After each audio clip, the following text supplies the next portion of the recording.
Well, hello.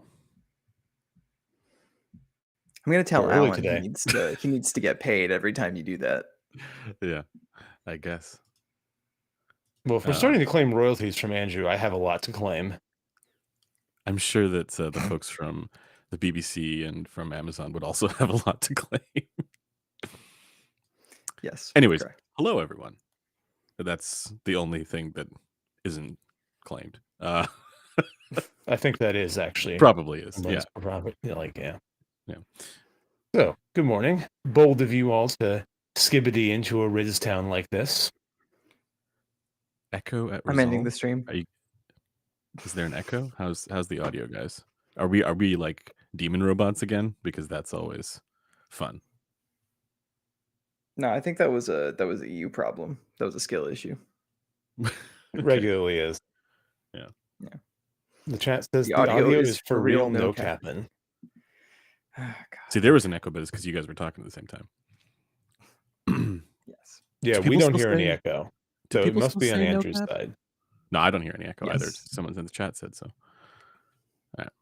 All I right. believe that people do continue to say no cap. Okay, that's This good to is know. correct. It's good to know I'm still with the times. All right. We have it. We have That's a the show- conclusion you're drawing from that? Yes, I am hip and still with the times. All right. We have a show for you guys, presumably. Thank you for joining us on this wonderful raining morning here in the Pacific Northwest. We're dealing with a atmospheric river. The sun Speak is for like, yourself. It's sunny here. Okay, well, I am dealing with an atmospheric river. You say It's dealing awful. with. You want that. No, like I like overcast. I like cloudy. I don't like it when there's potential damage to my car because there's flooding. So there's a limit. Get a better car. Yeah, I should have gotten something like fucking stilts or something. I mean, ground clearance does really help.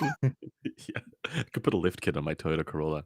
It's not a bad idea. I've seen it done. I've seen that. Yeah, I have. my The video looks really two bad. Does it look Corollas really you bad to don't anyone want to else? cut off. I mean, more so than usual, or just the normal level of bad? I don't know. It Jetzt looks really ein choppy. lecker Döner. Why are we talking about donairs?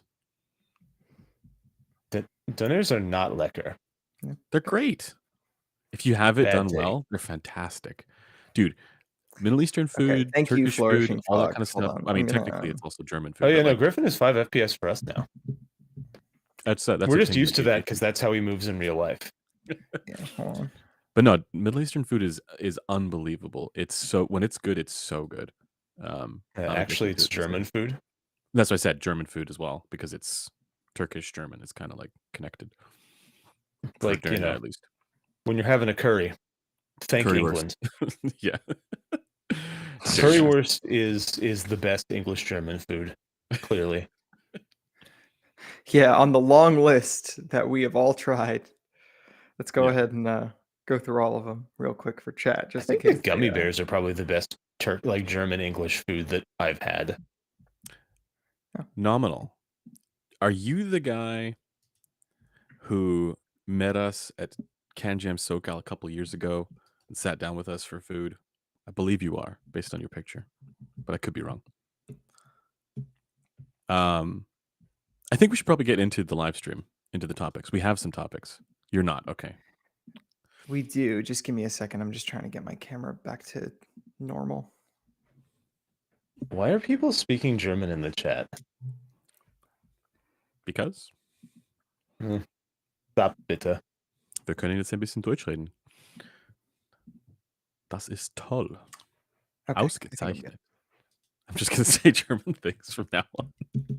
Please don't. Because they can. That's right. Got stuff for England. All right. We got a show for you guys. Let's go ahead and Let's get into the topics. This is already off the rails, as is tradition. Yeah. So the first topic and kind of what we alluded to in the thumbnail, which, by the way, pretty funny to watch people try to guess what headphone that is. It's not a real headphone, guys. Sorry to break What do you mean? break it to you. What do you mean? We made it up. It is not a real headphone. That headphone does not exist. I've been It is a gaslit. fake headphone. It is just the silhouette of a headphone that has been thrown together. But yeah, so the topic we wanted to talk about was We're also not real what people. gear This we've is AI. used, and it can be a headphone or any other kind of audio device, but what gear we've used that's raised our standards for how we evaluate everything else. And it Right. can be sound or non-sound related, but we wanted to know kind of uh, what actual existing pieces of gear we have all tried that has Or like having changed the way existed. we evaluate gear. Yeah. Or what? So for me, it's the harmonic Having running existed, pairs. things that do not exist anymore. Yes, correct. No, do you guys? Who wants to go first? I can go first if you Yeah. guys want. I feel like Yeah. you guys would probably have the more interesting answers, but so yeah, for me, I think the most important one was probably the HD 800 when I first put it on my head and didn't feel anything touching my Wah, ears. wah, wah. Yeah, it made me realize that headphone comfort is just terrible for the most Across the Yeah. part. But the HD 800 comfort is, at least for that aspect, spectacular. I do quite like that, and I want more headphone companies to do that. Um, So, but and you now I mean can't like specifically write a that review the of a headphone without thinking about that. you also, but you mean specifically Everywhere I because go, I see his face. it's that much more comfortable than everything else. Not just for the fact that it takes the driver and puts it out here and there's a big cup and then the baffle doesn't touch your ear or what, like what No, I'm not really else? talking about the sound. I'm just talking about the comfort. Like I Just the figure we'll comfort. Yeah. go we'll go in a circle and talk about Okay. different qualities. But yeah, I mean that just changed the way I thought about headphones because prior to that, I mean most of the things I'd used were just incredibly uncomfortable over ear wise. Like I'd used like a few Sennheiser 5 series headphones, like an HG or an ATH M50X, which was absolutely atrocious comfort wise. A Fidelio X2HR, Bayer Dynamic DT770, DT990, like just a bunch of things where they either have crazy clamp, touch your ear, or both. Such that when I first experienced one that didn't do either of those things, it was like, oh, it can actually be good. We Yeah. took this question very Oh shit. differently. It's funny because Well, I'm not I only going to talk about comfort. It's just the first thing that came to Well, mind. no. I mean, like when it was pitched, I thought we meant like it from a historical standpoint. but Oh, you we could should do that do too. yours That's a like good that. idea. Yeah. Yeah, like Um what I was gonna say is the first thing that really kind of blew my mind was listening to an old Lambda, mm. and it was Oh, I don't remember what it was, something from the 200, like the early 200 series. So I think that would have been the 80s, maybe even the 70s. Is it the I mean, the ones that Lambdas are all, have huh? that sort of chunky kind of like boxy rectangular style to them? Yeah, I mean, Yeah. the Lambdas had basically the same design as far as I'm aware from the start of the rectangle, like the start of the Lambdas to like 2016. But what was mind blowing to me is like the Lambdas were old when Gunter Thiel was doing his research, right? Mm. Like they were something that was included in research in the 80s, I think in the 70s as well. And frankly, in a lot of respects, I mean, just because not because they have fancy acoustics, their acoustics are incredibly simple. It's just that they've chosen a driver that's well suited to the task. They have a sound which is in many ways competitive in the modern day, and that's something that was available to people when my parents were my age, when my parents were younger than my age. And that's kind of mind blowing to me relative to how absolutely terrible so many other things of that era were. It must have been a Yeah. revelation for anyone who tried them for the first time. Okay. And my first choice for this is the Hi-Fi Man HE500, which I felt came out at a time when there weren't other good planars on the market, really. Um, like the competition what was would the be like, price of HE 500 when it came out? so it's tough 900. because I was gonna say Okay. 800, but that's also after like that's when I bought it. It was 800, so it might have been discounted a little bit. Um, but also I was in Canada, right? Canada. I remember buying it from Head Direct, but um, Throwback. it's at the time. Now there were other planars. There were the Odyssey planars as well, and then you had that was when you had the sort of I don't know if dichotomy is the right word here, but basically you had the Odyssey fans on one hand and then you had the Hi-Fi Man fans on the other. I guess it's still kind of like that because the sound signature is different, but at the time it was like the Odysseys were very much that sort of no ear gain LCD2-ish, extra texture bass kind of concept, right? And and then the other side was the people who wanted like that sort of like clarity focus from with the ear gain.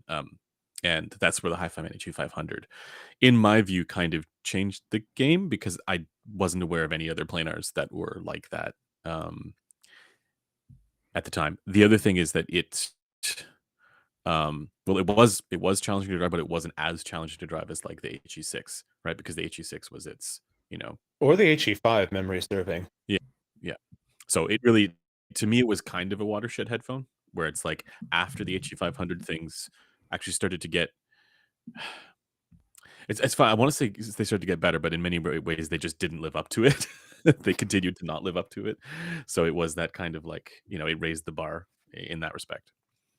Fun fact, by the way, we actually conceived this topic to be more positive, and we're still failing to be more positive.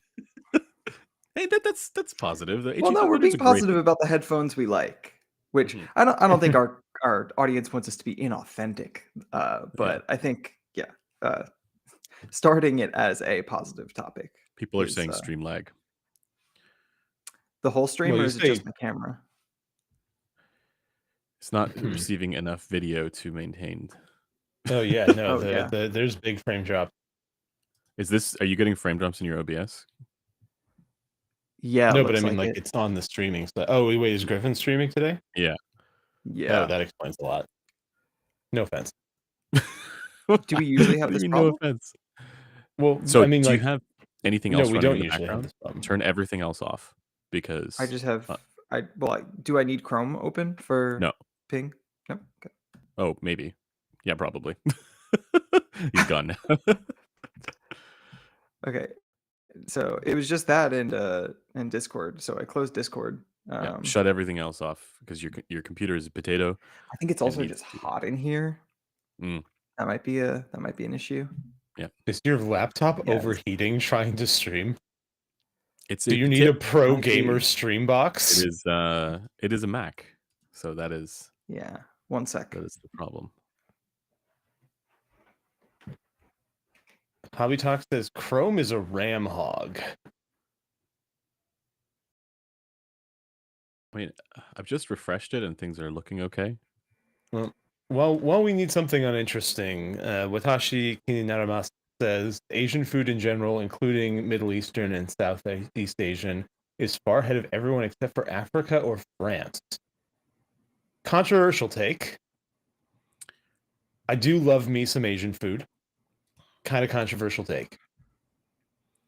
Yeah, I don't know that you have the best taste when it comes to food, but we do agree on Thai food being excellent. Dude, you've got to try this Thai place by my house. They have the most terrifying heat scale of anywhere I've ever been. I would be down. If anyone here is ever in the South Puget Sound, one, I'm sorry, and two, visit Pattaya. Pattaya. Yeah. Yeah, Thai food is the best. There's a really nice food Thai is food indeed place any the best. better, near me as well. guys? Folks are saying it's better. Okay. Yeah. All right. Are Yeah. you I trying had to to stream turn at on 30 or AC 60? and Because you should try and stream at 30. No, stream at I was 24. Let's go streaming at cinematic. 30. 30, yeah. Yeah, I'm gonna pull the a Douglas and cinematic do podcast. 24. He would make it 24 for a podcast. Yeah. Okay. So let's keep going. right. So Andrew, your last one was HE500, right? HE500 raised the bar and, has... Well, don't raise the bar too many times on the HE500. Those break off. It's funny because I was going to say raise the bar in terms of sound quality, but like significantly lowered it in terms of comfort because it was so heavy. Like 500. I just love the fact that they had a screw together part that was glued on. That's one of my favorite choices ever made in a headphone. Yes. Yeah, and then with the Okay, so yokes. now I'm gonna pick one for sound. and it's probably going to be the Odyssey LCD4. Actually, it was the first time I Wow. heard a headphone. It was actually in the same session as the first time I heard the HD 800S. Sorry, you said it's the first time you heard a headphone? I stopped in the middle of a sentence. Oh, okay. It was the first time I heard a headphone where it was very obvious that the tuning was weird. Like it was an LCD4 with memory foam pads. So Oh like God. Okay. it was ear gain not there. So how Yeah, did this just raise the bar in terms of comfort or in terms of sound? because the difference in presentation when there was such a stark coloration and the new perspective it gave me on the music I was listening to. Like I was listening to All I Need by Radiohead, and prior to that, my reference was my LCDX with EQ that I had at the time, and like the LCDX I had didn't actually sound very similar to this LCD4. It was a lot worse in the ear gain and had a lot more upper treble. So I was never able to use it without EQ. But when I listened to this LCD4 without EQ and heard kind of the change in perspective, specifically on bass instruments, like the synth bass in that Radiohead song, it just kind of made me realize that one, you don't need a lot of bass to have really satisfying bass, and that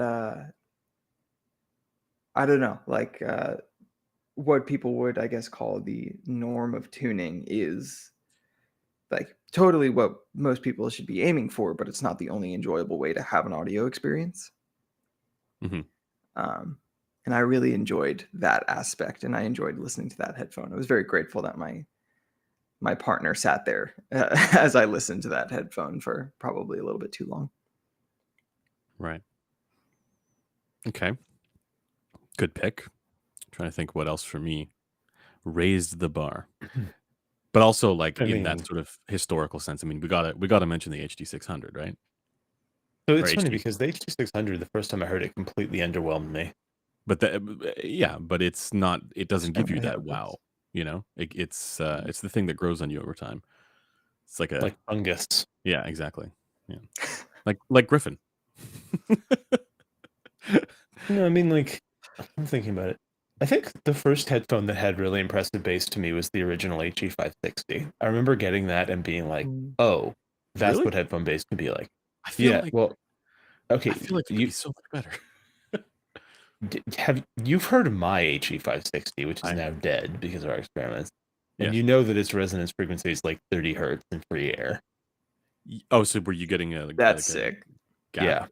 Okay, then Yeah, that no, makes my 560 sounds like a lot of the Eggy Man sound, or actually probably deep. It's more like some of the Sus and stuff. yeah.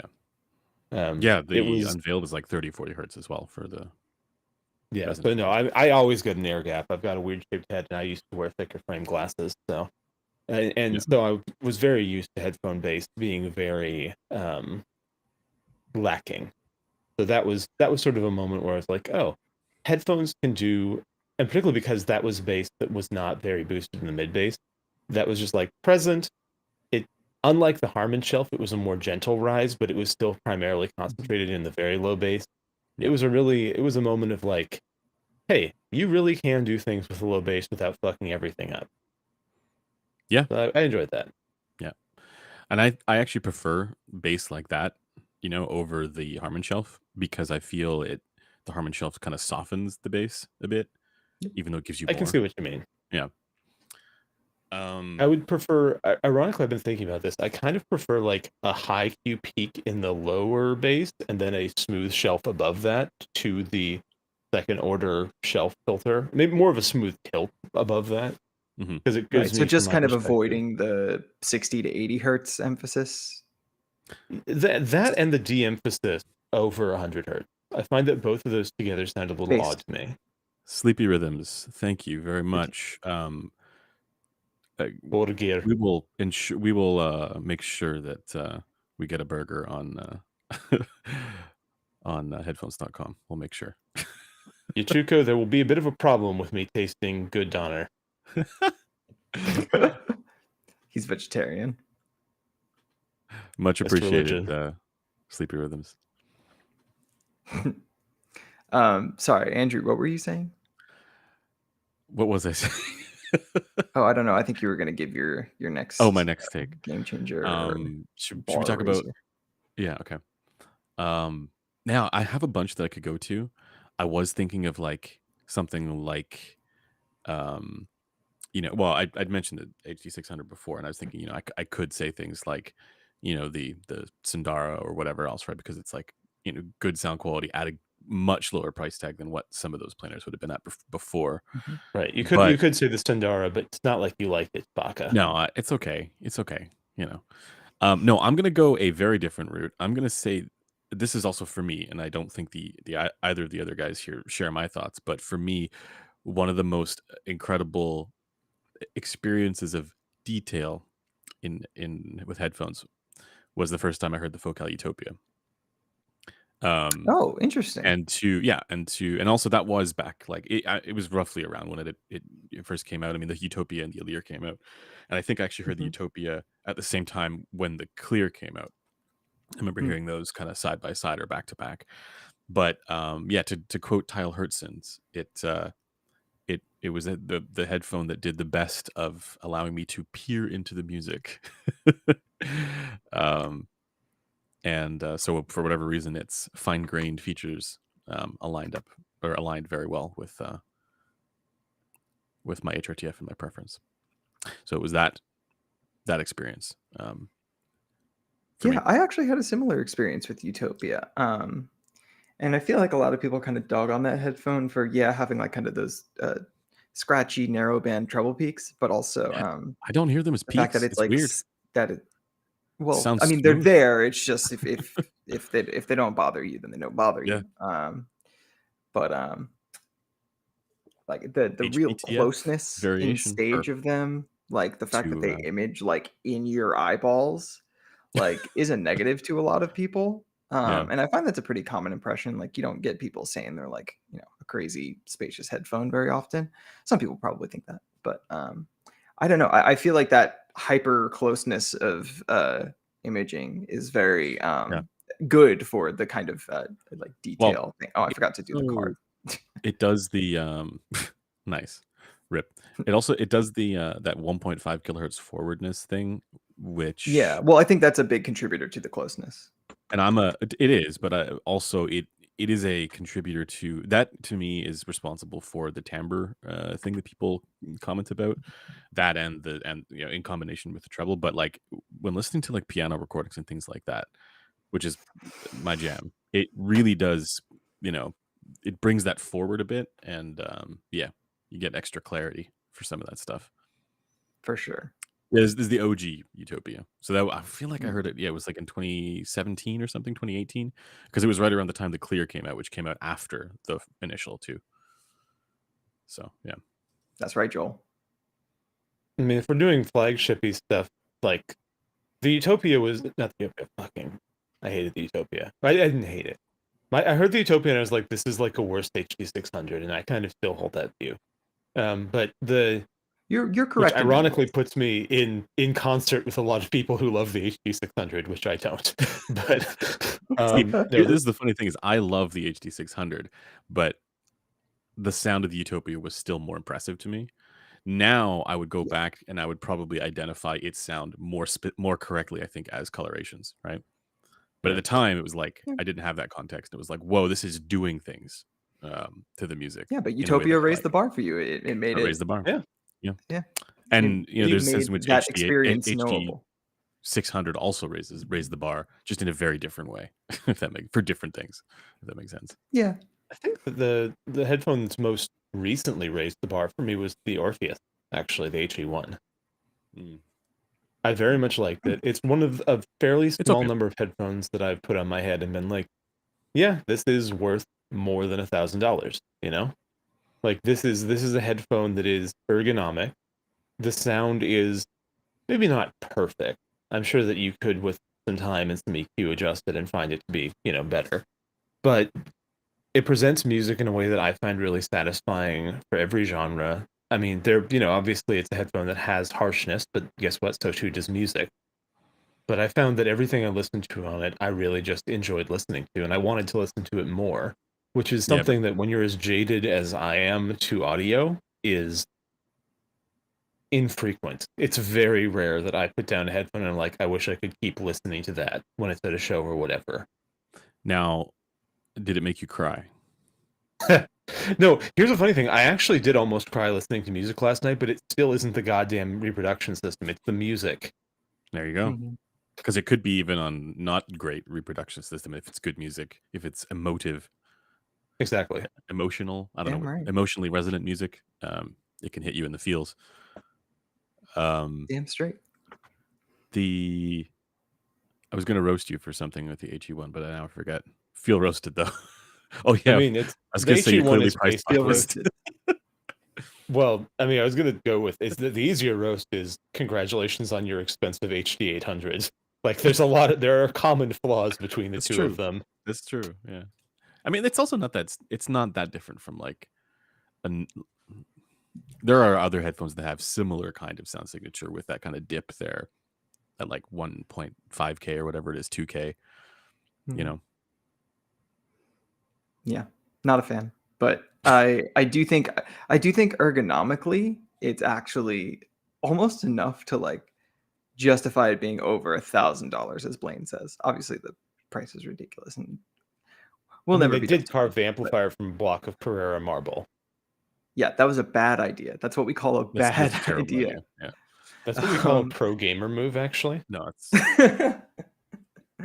anyway, um, but actually, that's kind of so this is going to be my next one, and I feel like Andrew's going to like that I'm saying this. Blaine was listening to Gent. I bet I will made him cry. never listen to Gent.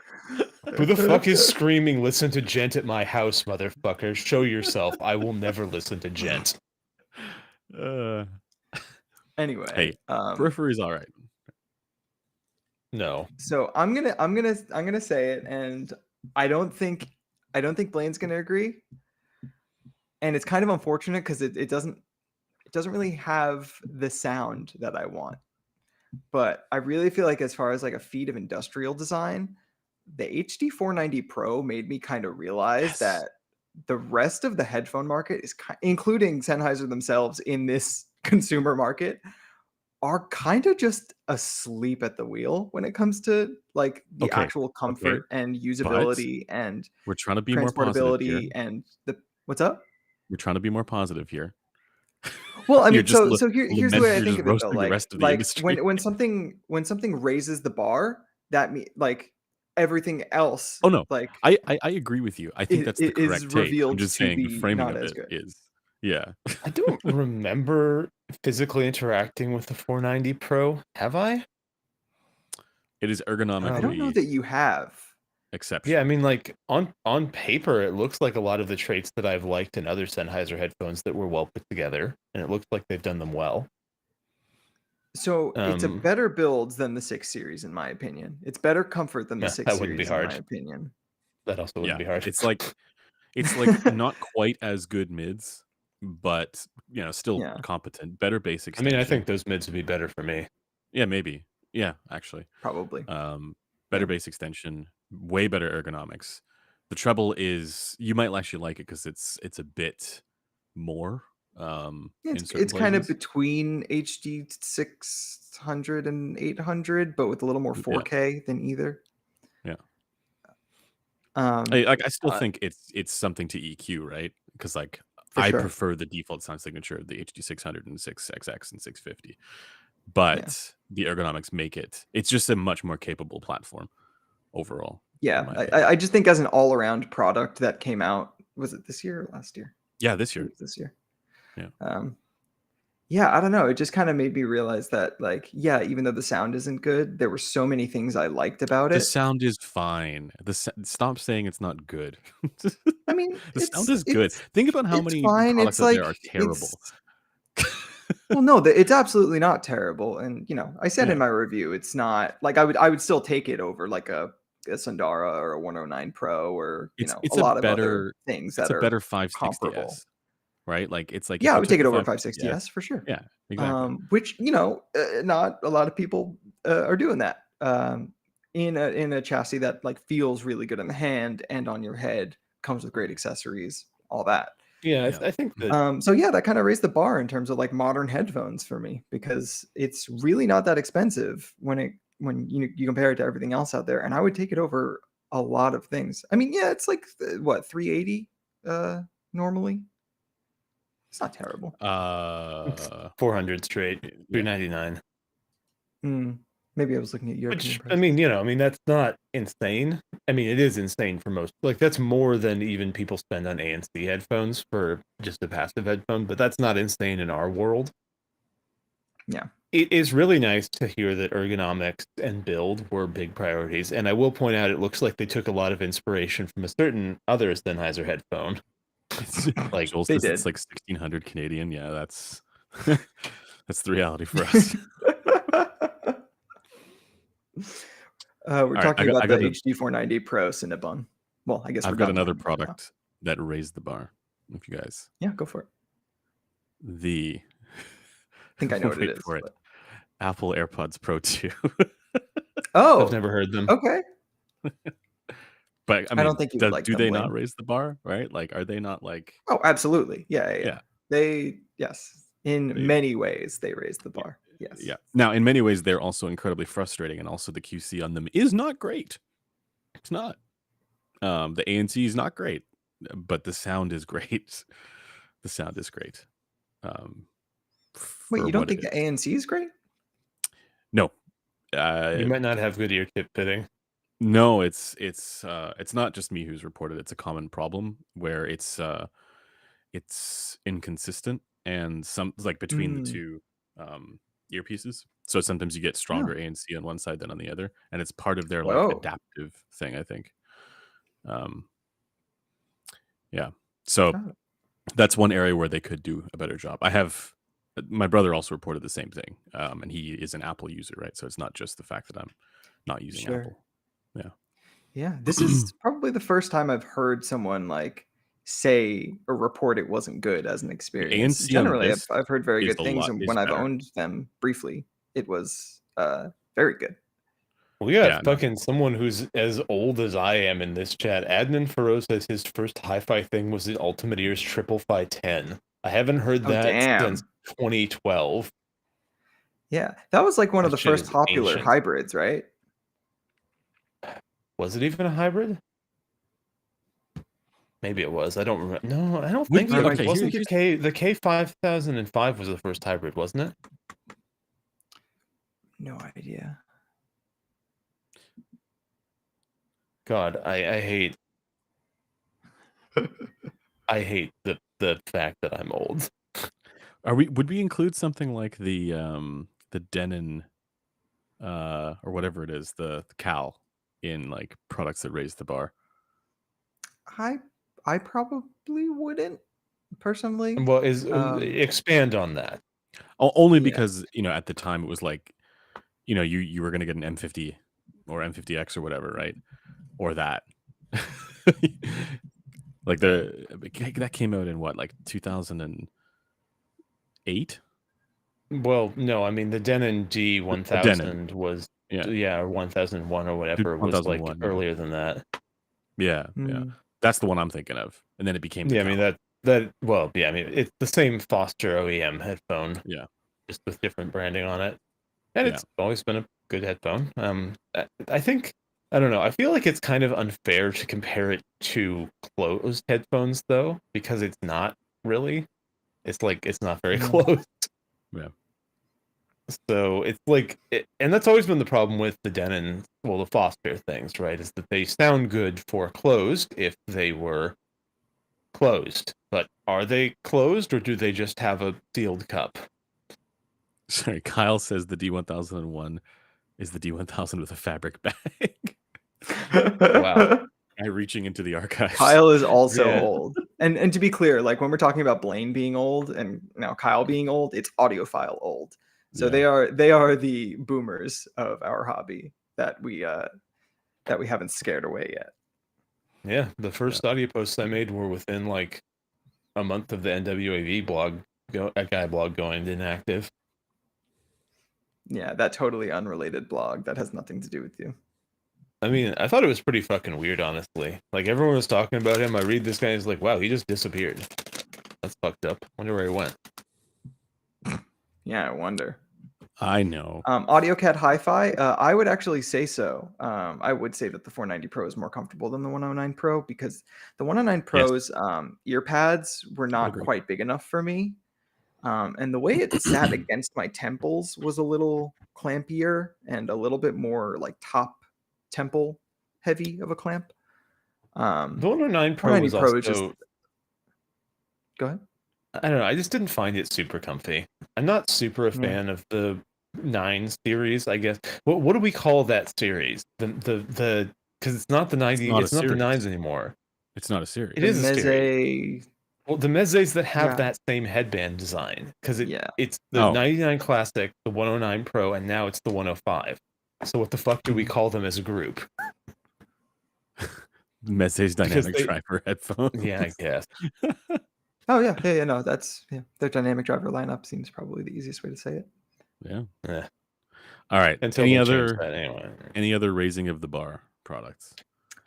There should be, yeah. I would say the Maxwell was another one in Yeah. recent times that really like Game changer. made it Literally. clear that like not only can closed backs be okay, but if you use DSP, they can actually like kind of body a lot of other headphones.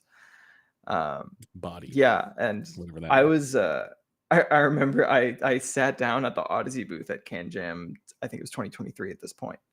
And like no one was sitting there listening to this headphone, and I was like, oh god, is this thing being slept on? Because I had heard about it a little bit before release. I didn't know anything about how it measured or what they were targeting or even really what the feature set was. So I just like sat down at the demo where there was like a COD playing, and I asked Christian Madlust Envy, who was working the booth, can I connect this to my phone? And he's like, yeah. And then I did it. Yeah. I listened to Fleetwood Mac Dreams, and I was like, oh my god, it was like K371 doesn't even sound that good in my opinion, and this sounded better and was wireless. Like I like stood up in my chair and I was like, this is pretty cool. Was that the one that was 2 years ago, right? New York 2023. Sorry, yeah, 1 year ago. Not this, 2 Can Jams ago, New York. Yeah. 2 New Yorks ago, correct. Yeah. I'm casting my brain back in time and pondering stuff that raised the bar. The HE400S would be one. Ooh. The HE400S, huh? I was going to say, this is a bad take. Timothy Jolly says Odyssey Mobius is better than Maxwell. No, it is not. That's a controversial take, for sure. Maybe for Is comfort. it lighter than the Maxwell? Yeah, it is lighter. but probably with no, the like worst the 400S was kind of interesting because it was like the first under $500 planer that was not, I mean, that was not utter dog shit. 400 not under 500? That wasn't utter dog shit. The HE400 was one of the worst headphones in the world. Okay. The HE400 was really, really bad. But the 400S was good. I mean, it wasn't good. It was very similar to the contemporary 400 SE. Like it was a competent headphone, and it was a planer that was competent, that had a reasonable tuning, that wasn't a festival of distortion, and it cost an amount that people could actually afford. And that was interesting. Distortion Festival is the name of my metal band. The Hyphenman's going to sue you because I think that's also the name of the HE400. It's a good name. Yeah, I'm glad to have Blaine on the show, who's like been around for so long that like we can actually get a bit of a historical accounting of when the bar was raised. Again, Blaine is the true. I've never even heard of that headphone. Like I knew about HE400i. That's about when my knowledge of Actually, no. The I was before the S. I'm sorry. Oh, was it? Okay. Hyphenman and their interminable naming changes. Right. Because I remember when they released it, I was like, this headphone's going to suck because it has the same coil as the 400S, the original 400, and and I was like, this is going to be terrible. It came out at the exact same time as the HE560, and I remember it was like similar to how the Utopia went, where there was like the Utopia and the Illier. And once again, everyone's like, "Oh, this one's the one you want to get. It's the fancy high-end one," and then everyone bought the cheap one because who buys the expensive one? What are your guys' thoughts on as far as bar raising is concerned? The HD 580. People are big fans of The that. the real one, Yeah, not the like the yeah 58X or whatever. Yeah, yeah no the real one, the Precision. original. I don't think it raises the bar. Okay, So I was gonna No, say, I that's a hot feel like take, it's actually obviously. not as different from the prior designs that Sennheiser had The as people so 560? the 580. No, like the stuff prior to the HD 580 was like the 570, the 560. Those were pretty different sounding. Were I they? mean the The, old ones, the ones from the okay. the 90s. Those were much I had brighter. seen measurements of pre-Sennheiser 5 series headphones that seemed pre rather Sennheiser. What? We know what you mean. pre 580 No. Sennheiser headphones. Sorry about that. I mean, I They think seemed they were rather all similar in that they variations on were a theme. typical kind of DF with a little bit extra low mid range and upper So bass kind okay, of but like signature.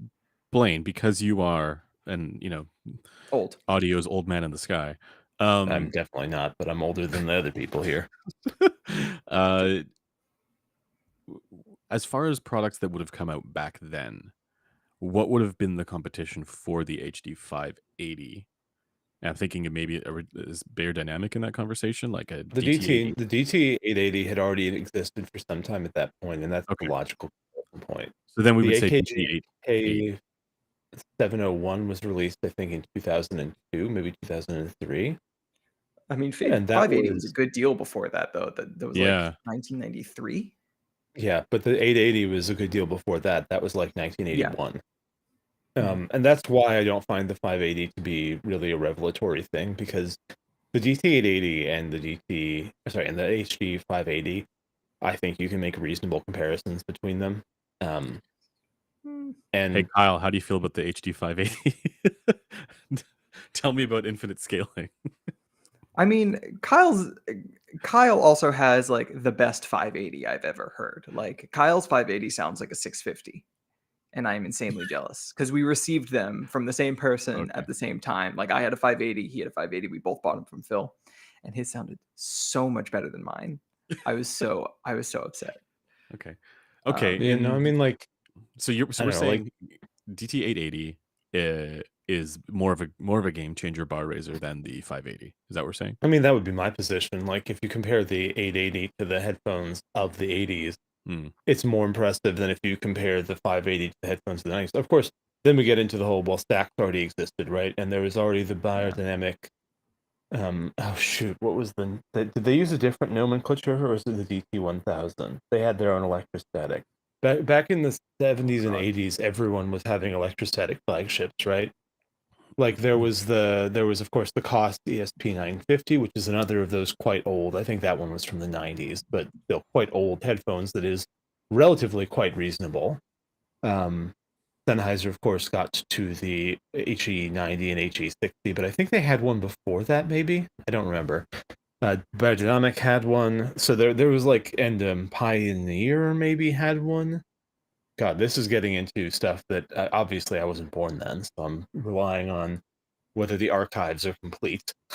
But it's sort of a question of whether you want to compare, to the best headphones of there. ET, that's it, the ET 1000. So like, and I mean, the first Lambda was like what, the 70s, and the Lambdas all basically sounded the same until they added the leaks. Yeah, and of course, Peerless had their Jacqueline float things, which were interesting at the least.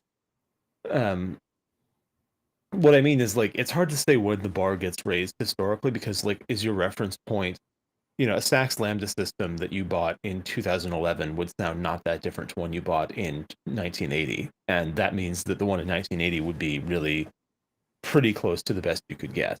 Hmm. So did things that came after that sounded as good as that raise the bar? They were cheaper. They didn't require electrostatic energizers.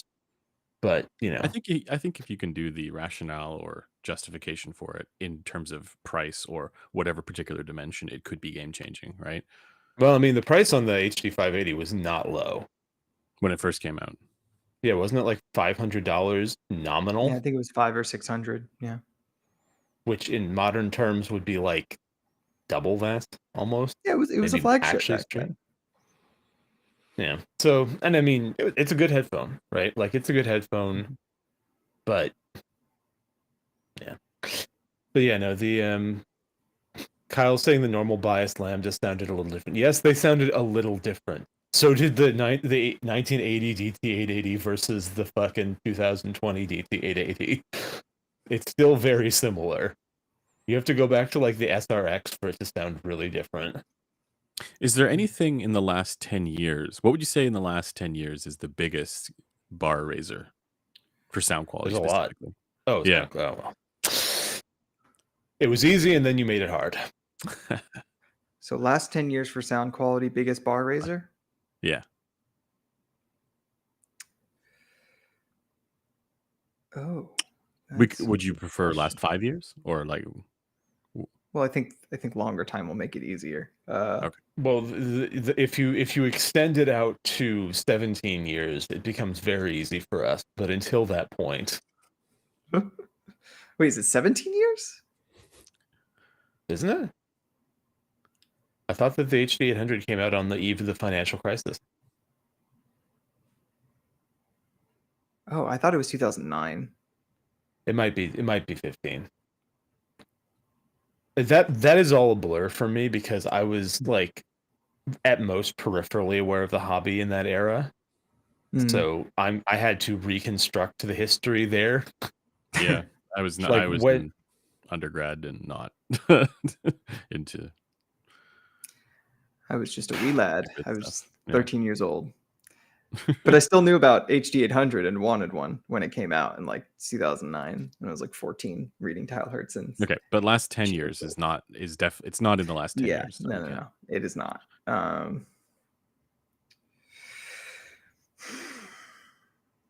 Thank you, old man Kyle, for the clarification. Would Announced would we 08, say the released Maxwell 09. is Hmm. the biggest game changer in the last 10 years? I guess. You guess. I mean, has the game really changed in the last 10 years in sound? I think that's kind of the question. So it's not like again, in it's about certain raising the areas, I bar, don't know, not but changing the game. yeah, like in certain areas it definitely has changed, right? But Yeah, along the dimension that we're talking about, you know. yeah. mm, But the ways it's changed is mostly like wireless and feature set yeah, prioritization yeah, more than sound quality, which exactly. I mean those things matter. So but you already said the AirPods Pro 2, and that probably would be like my choice for kind of an all around bar raiser in terms of AirPods Pro 2 probably in the last where 10 it years. sets the bar I means mean, everything else is kind of different afterwards. yeah, like it depends on if we mean like the high end or not. In the high end, I don't think anything has really raised the bar for sound in the last 10 years. Yeah, I would agree. In consumer stuff, we've gone from ANC equals the worst sound you've ever heard to ANC equals a pretty goddamn decent headphone, and that's whether you want to point to the AirPods, whether you want to point to I unironically enjoy some of the Bose stuff. It kind of depends on your tolerance of treble, I think. And in the case of the Bose, your tolerance of truly obese bass. But those have really gotten quite a bit better. Honestly, the first... No, this is probably more than 10 years now, actually. Never mind. I was about to say the first Apple balanced armature IEM, because that was the first hi-fi IEM that almost any normal person bought. It was like $100. It was a dual BA, and it sounded surprisingly decent. I think that was now 15 years ago, though. Somebody's saying the DCA Ether CX, or to be honest, C Flow closed were game changers.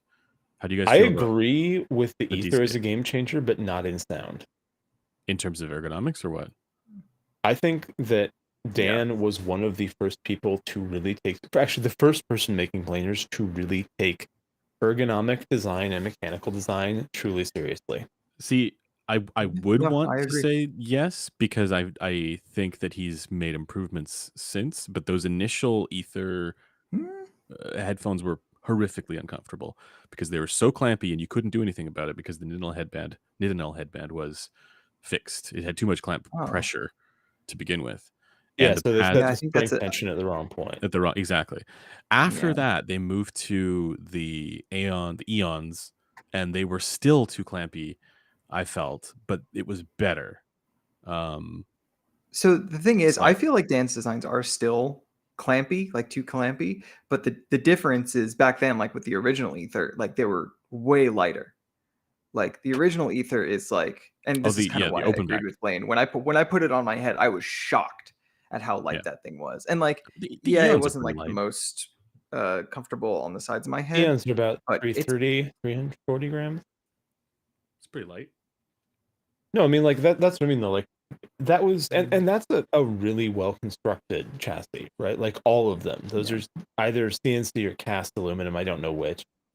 Obviously there's been milling post operations on them. They are really strong. You would struggle to mechanically damage them. You could scuff them if you threw them, which is hey, points to plastic there, but they are really quite strong, but they're also really quite light, and that's down to a really well considered mechanical design. And that's something that really, I mean, like the Hi-Fi headphones of that era are a mechanical joke. The Odyssey headphones of that era, everyone said they were built great, but they were just heavy. They just had they were like just a heavy. Yeah. centimeter thick wooden ring on them, and those cracked. So Dan, from my point of view, raised the bar there in terms of making Mm. a planar headphone from a small company that really took the mechanics seriously. I may not have had a perfect experience of the fit, but it's undeniable that it was a really well considered and really seriously designed headphone mechanically. I'm also a fan of the. I didn't used to be a fan of the tuning inserts, but I like it now because it allows for a bit more flexibility there. They're fairly effective at it.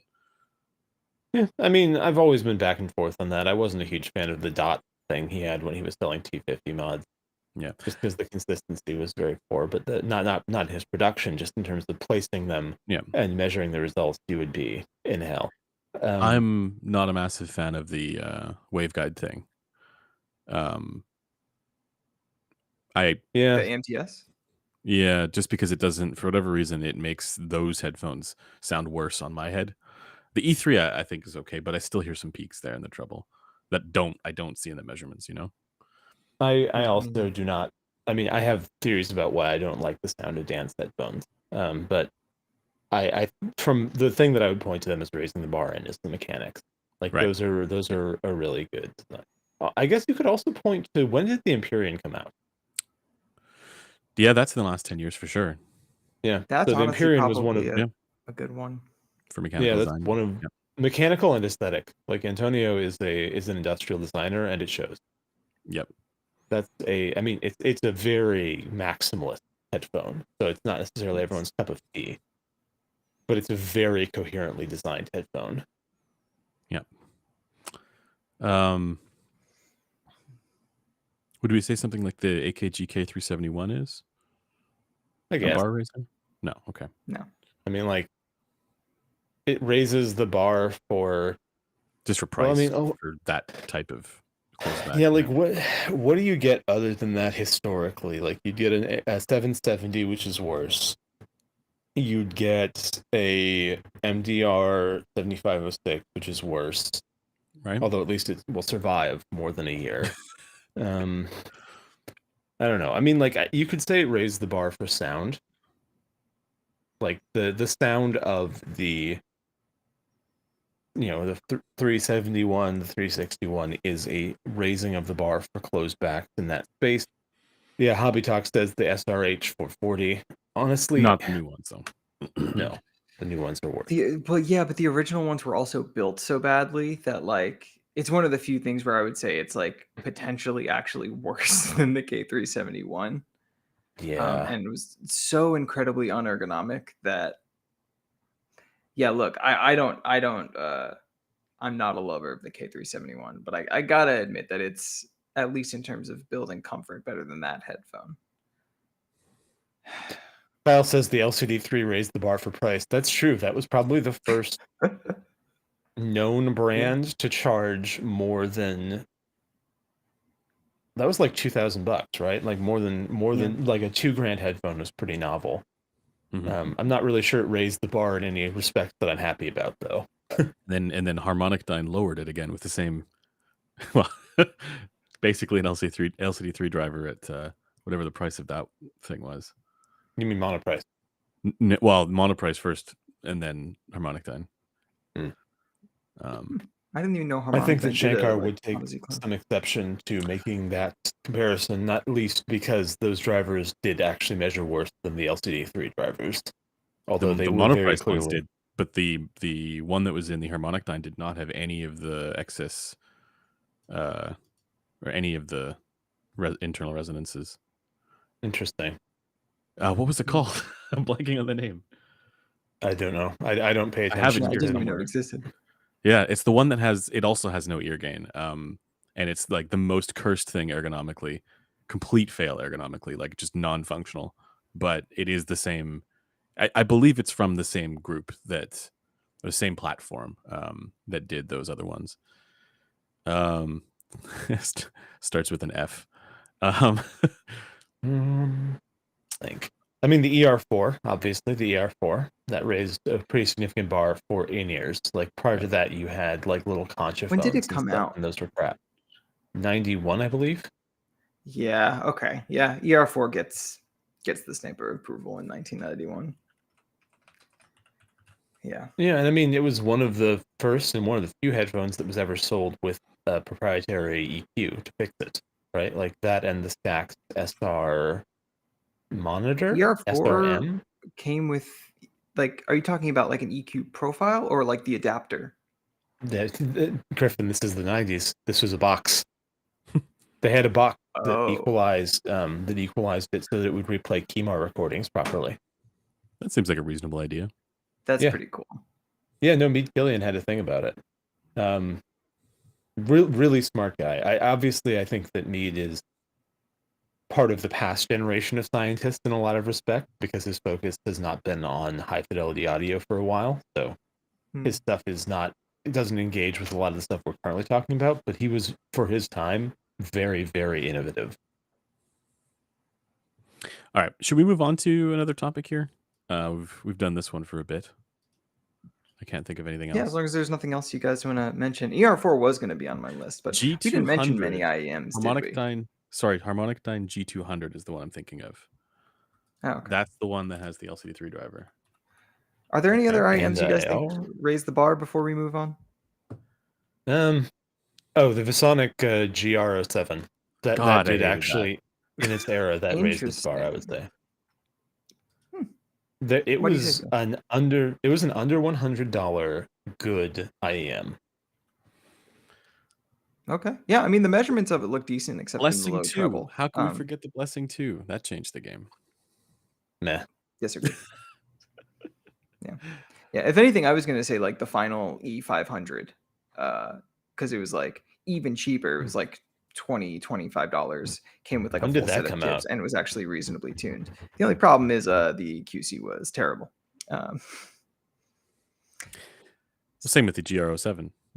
So Sheep Dude fell 3000, apart I if you actually looked at would it right. not say the Chew, because $20 IEMs did exist before the Chew, and in fact, E500 was basically the $20 recommendation before the Chew and the whole like IEF neutral Chi-Fi Moondrop wave hit and took us in a direction that arguably wasn't actually better. Okay. Here we go. For IEMs, hold on. Kyle says, No. Before we get there, in competition with the SE215, the Hi-Fi Man RE400, or was it RE? yeah, it's named for the number of times you'll have to RMA it. Yeah. Yeah, and I did have to RMA. But also they did one of their ones, the RE0, I believe it was called, was actually Yeah, decent. RE0. Yep. Yeah. It was decent. Yeah. Yeah. And that's also the number of surviving pairs in the world.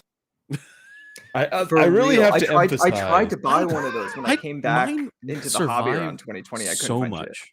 My RE0, I got it for free with my HE500 because the guy at the shop was just like, "Here, have this." I was like, "Okay," and and I remember like years later, still having that IEM and it still worked. Whereas, yeah, the Jack Jack in chat RE400 fell says apart the many times. MH755, that is a bar raiser. That was the first sub 20 IM that was really quite well performing. Still is. Also, Rin Well, Choi not reference. still made, but Okay, let's Yeah. move on. Let's move on. Well, just want okay. to hit the 215 first. Oh, Kyle yeah. says the SD215 was a big deal when it came out. It was a big deal. It also sucked. It's really sad that so many people bought the SD215. That was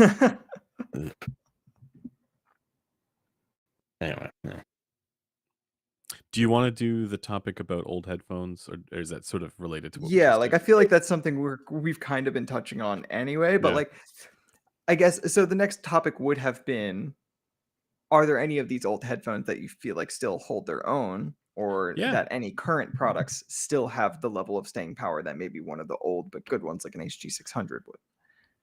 Well, I mean, you guys are going to say the HD800 because you guys are, you like bad sound. I'm going to say a lot of those old headphones still hold up today because sound doesn't. I mean, I think there's some evolution that's happened if you look at like now compared to like the 60s, right? Clearly, and a lot of good products have been released over that time, but some of the best headphones ever have been made, years ago. So what are the current ones? That's a good question. What are the current ones? Well,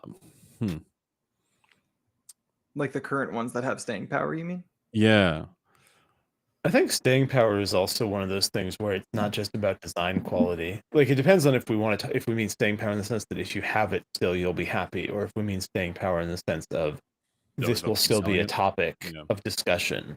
Well, not even I still was thinking about it selling in it, terms but of the like latter.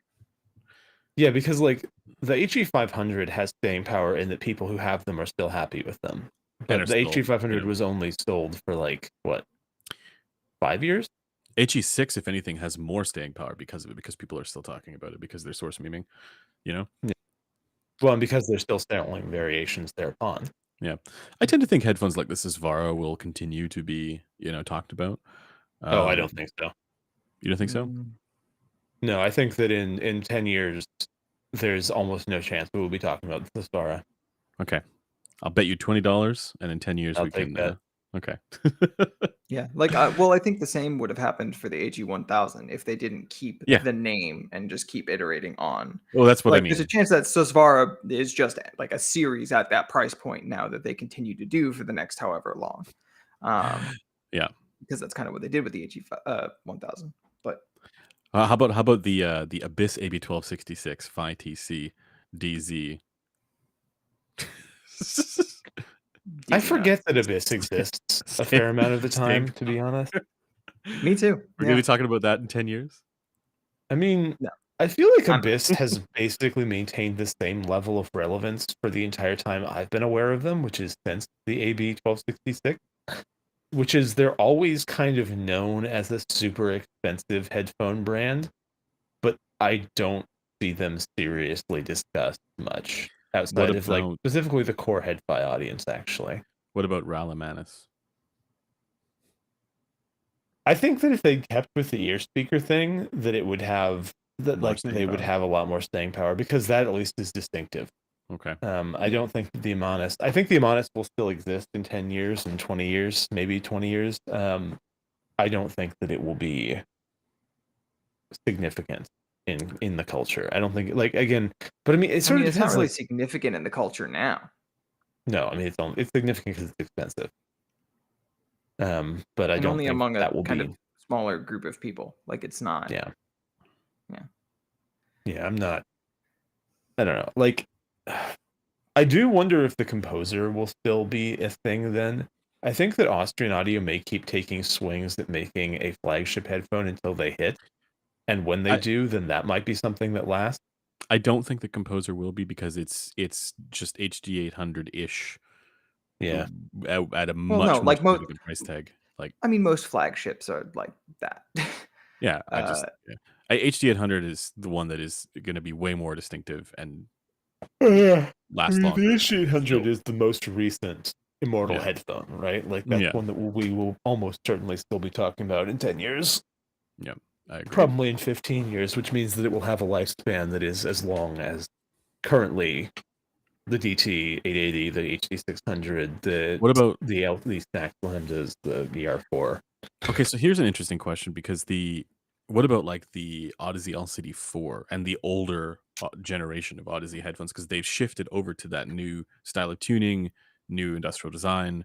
There's been a I think the paradigm shift LCD there. 2 is the only one that's that has lasted. Actually, no cap. Yeah, but you know what I mean? How Because like Well, now two. we're Do you on to mean like 2 and 2 classic? Like the yeah, 2 in the original form in the 2 classic, or like whatever they've done with the phasers and that? well, I mean, there have been changes to the 2. There were changes to the Lambda. There were changes to the HD 600. But there is a continuity of design there. But I don't hear anyone talking about like you used to hear people seriously discuss the LCD X, the LCD 3. And I think now that we have seen as the price tags have risen, the only reason that they were seriously discussed is that they were the more expensive alternative to the LCD 2, basically. That's actually a really interesting point. I haven't thought about that, but the LCDX was discussed a ton like 2 years ago. I see It has nothing about that basically been headphone like anymore. it has been an exponential decline. I remember Yeah. in like 2015, people would be like seriously be like LCD Extra HD 800. Imagine someone asking that now. I was I literally that person. don't think it's that far. Like I see still people asking like LCDX, Focal Clear, or HD 800. Those types of questions, even though the price tags are very different now. I've seen it, but I've seen so much less. Like the LCD X used to be massively discussed. Yeah. Like I don't. comparable to the HD 600, I would I say, think their honestly. biggest problem was the myriad of pad revisions and driver revisions, and it's just like a very different product. Yeah, I you mean, know. and the weight So and the price of and the course, tuning, yeah, like there were plenty of legitimate qualms for like a normal consumer to have with that product that yeah. would steer them to I something think like a Clear or an HD 800 It's instead. not a bad idea to have a product that is like the concept for something like that. Like well, the concept t- of the X was for studio. yeah, but also to make it a bit less expensive compared to the whatever they were putting in their LCD 3, right? The LCD3, yeah. Yeah. I mean, it Uh, wasn't that much less expensive though. Like when that's the it thing. first It was came out, like, but then they had the creator or whatever yeah, there's the creator edition and the non-creator and whatever the one that didn't come with the case was cheaper. Um, I think it Yeah, ended up being like 1200 or something like that. yeah. I think so. But Something like that, like 1200, 1300 yeah, instead of like that Obama in chat says 1700. every Odyssey headphone I've ever tried has been underwhelming or bad. try the You Have should you Maxwell. try tried the the Maxwell. Maxwell? Yeah. Yeah. We all said the same thing. Yeah. It's just easy to recommend, man, because it's such a I don't know palatable sound signature that it has, and just like solid product all around. I have only ever seen people who are incredibly lost in the sauce or chasing one thing very specifically say the Yeah. Maxwell sounds bad. The Everyone only else thing says it sounds is fine or good. I think early on there were some issues with the channel matching, I think, but supposedly that's been Mhm. ironed out now. But No idea. yeah, the one I Yeah, I evaluated was think fine for that. it's interesting because as a consumer and a fan of Odyssey, like I'm less interested in their modern products, but I can't help but give credit to the fact that Sankar has run the company like very well, like over the last few years. And I see them as one of the like, if not the like success story of a like smaller Yeah, brand eventually becoming like quite big. Like getting acquired by Sony is Maxwell's huge. Well, it was their by lightning rod PlayStation, By by Sony Sony Interactive. Interactive Entertainment. Yeah, yeah. which is PlayStation. So Yes, yeah. okay, do you think so? Will people? Are there any of the DCA headphones that people will still be talking about in 10 years? No.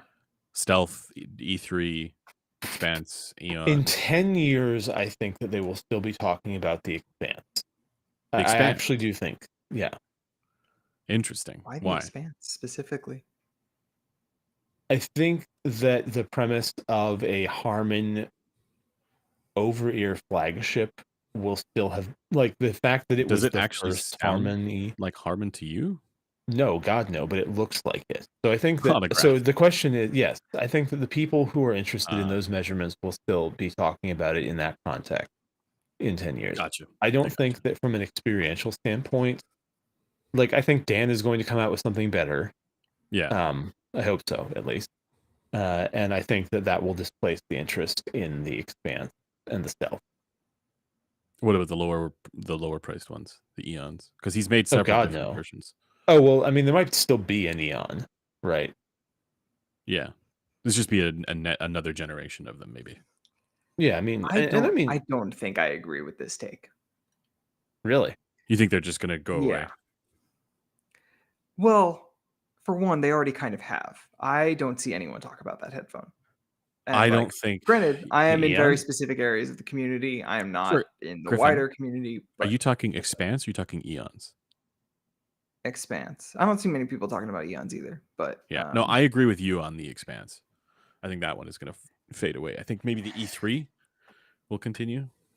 I don't think the E3 will continue. The E3 is going to be the latest in the, like, because once the next thing comes out, the E4 or whatever, people will forget Well, about the the reason I E3. say that though is the E3 is the Ether 3, and I the know. Ether platform is probably going to continue. That's what I imagine.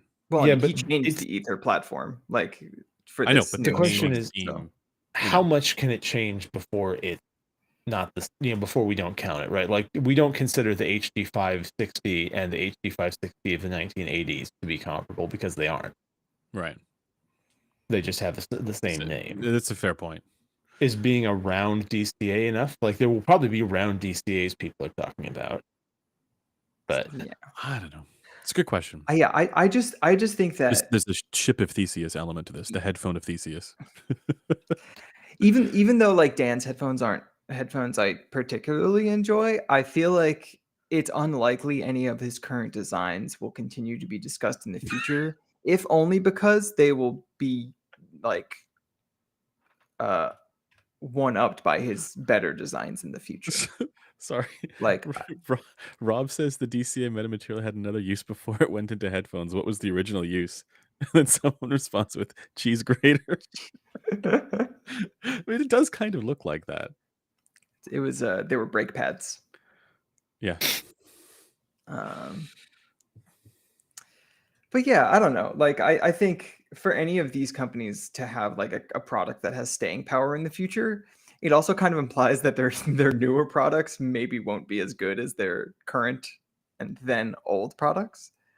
And like unfortunately, I kind of do see that being a likely or possible future for Sennheiser, where like they don't actually ever one up the HD 800 in terms of the things it does well. So HD 800 is still discussed in 15 years or however long.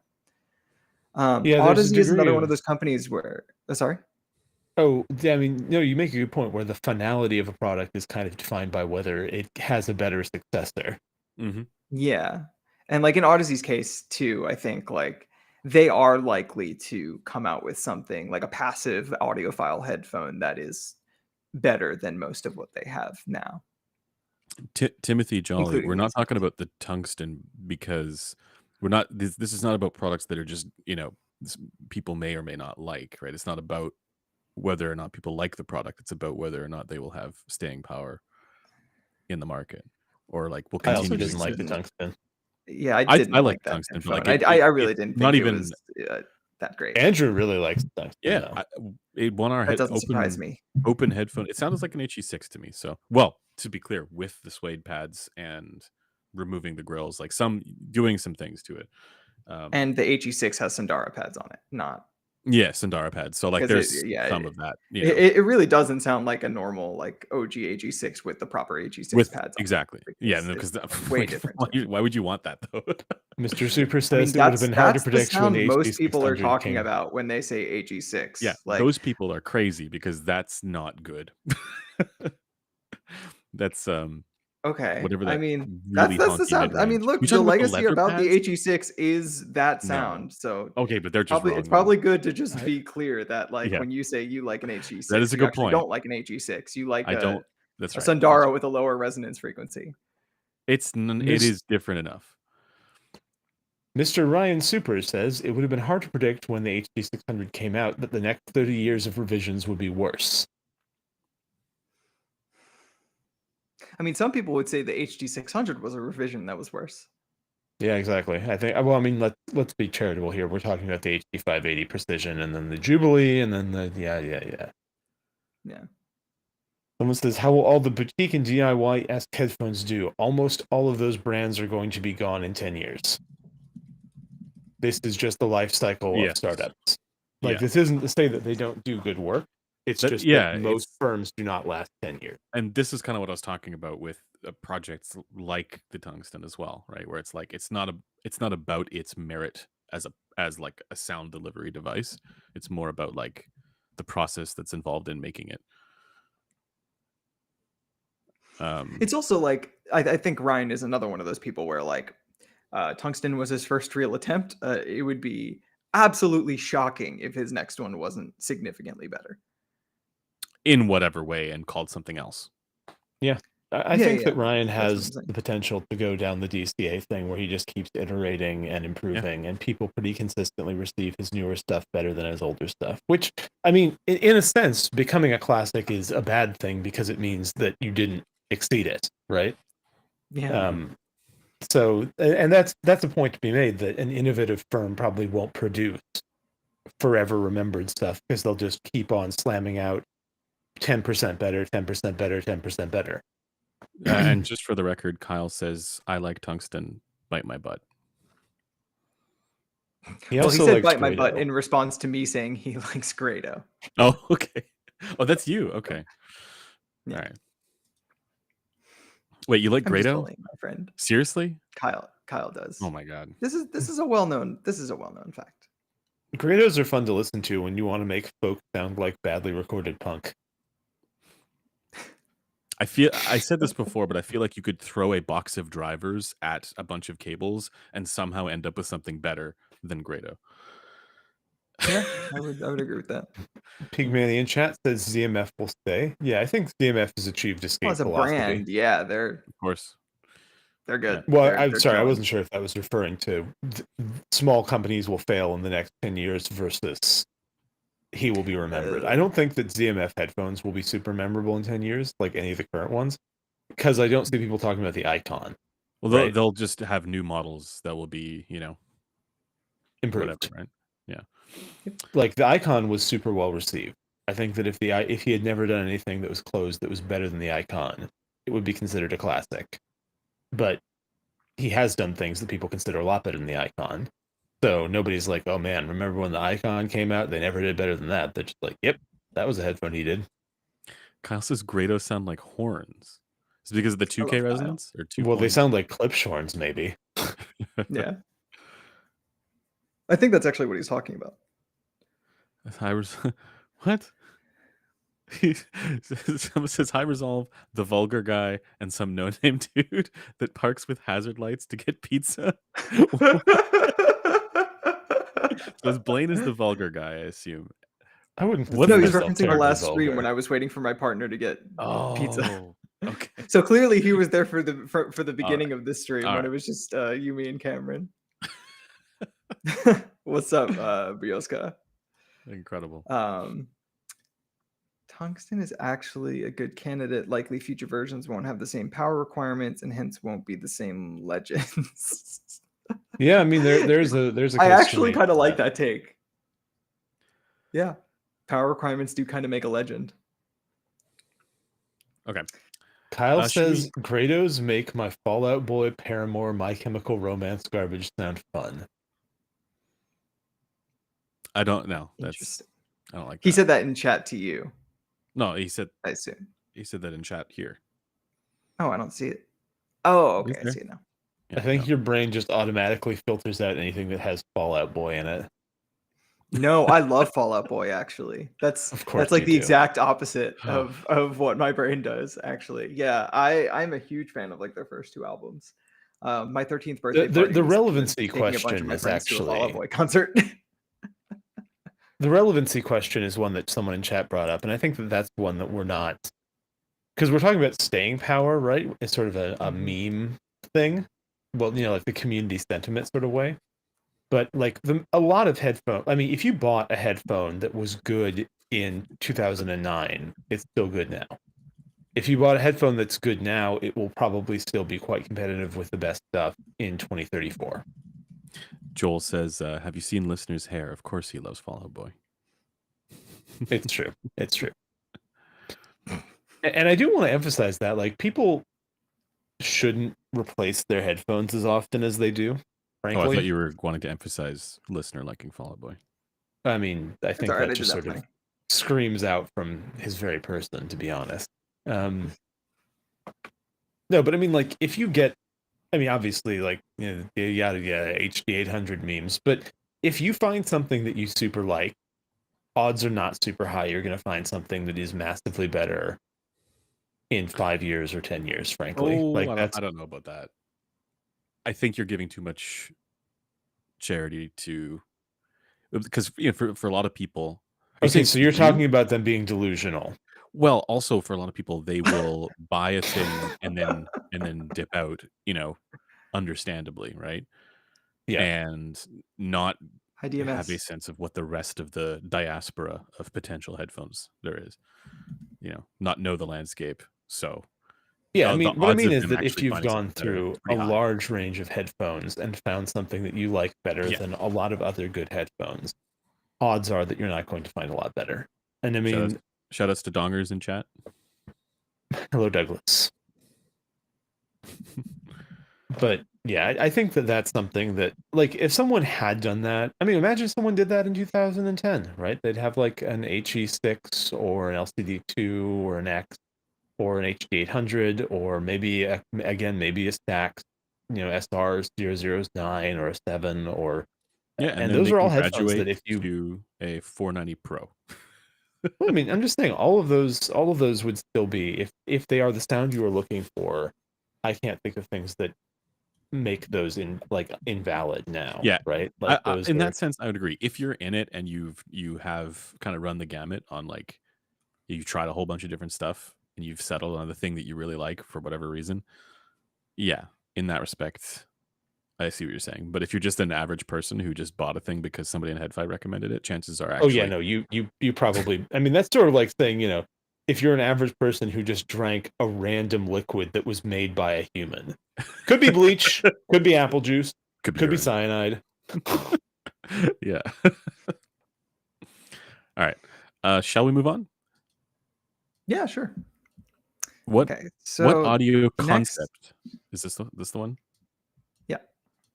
What audio concept took you way too long to understand?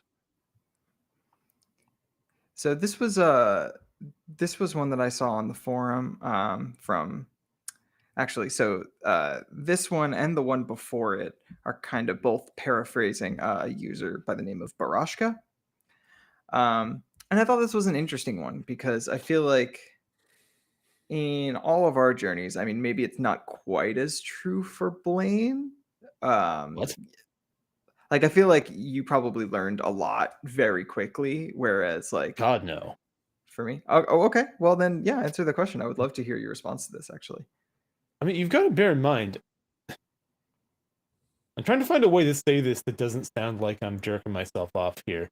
Like, a Okay, lot of Mr. Vulgar things Guy. that a lot of things that are now everyone tells everyone on Discord or forums are things that I ran into face first 6 years ago.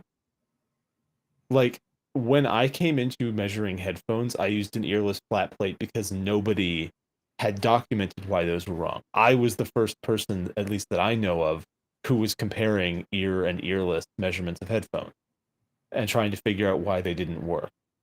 So, like, God, wow, that sounds so fucking cool.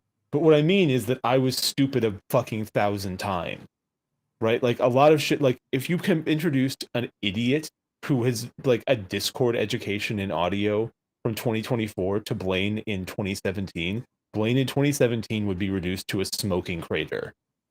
Like, I was wrong about everything.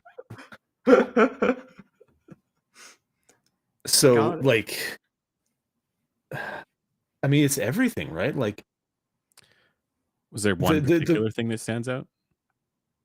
oh God, I mean, Like one that Honestly, took a time long domains. time to like actually take root is I think what they meant Well, by the it's okay. decision. There is also something else to this, which is that like there are things that even now we like technically know about, but don't internalize. You know what I mean? Like we don't Many such thi- cases. Yeah. think about, in our day to day sort of like discourse and judgments about products. We don't consider some of these things that we probably should be.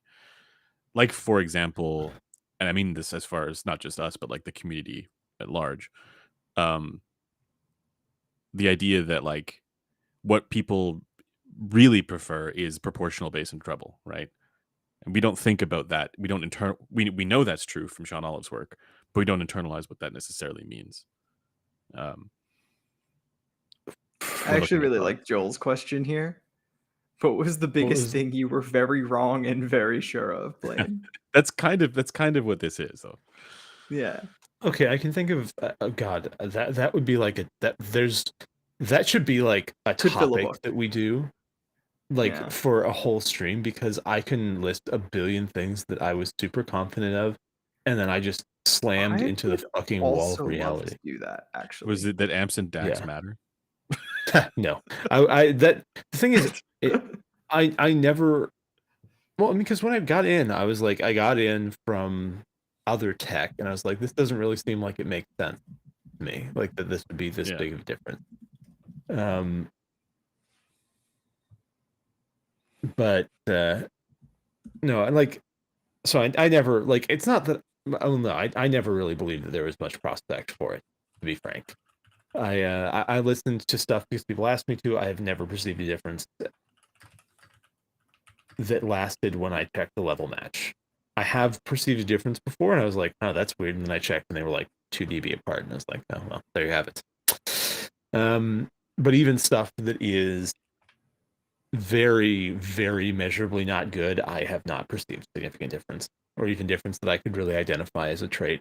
Anyway, for things that I was super like, so things that took me forever to get was actually acoustic impedance and impedance in general. The concept of how transfer level works, like that took me forever because I didn't come from an engineering background originally, and so I had to kind of hit that with my face. I remember sort of trying to figure out why it was that we measured output impedance using a resistor.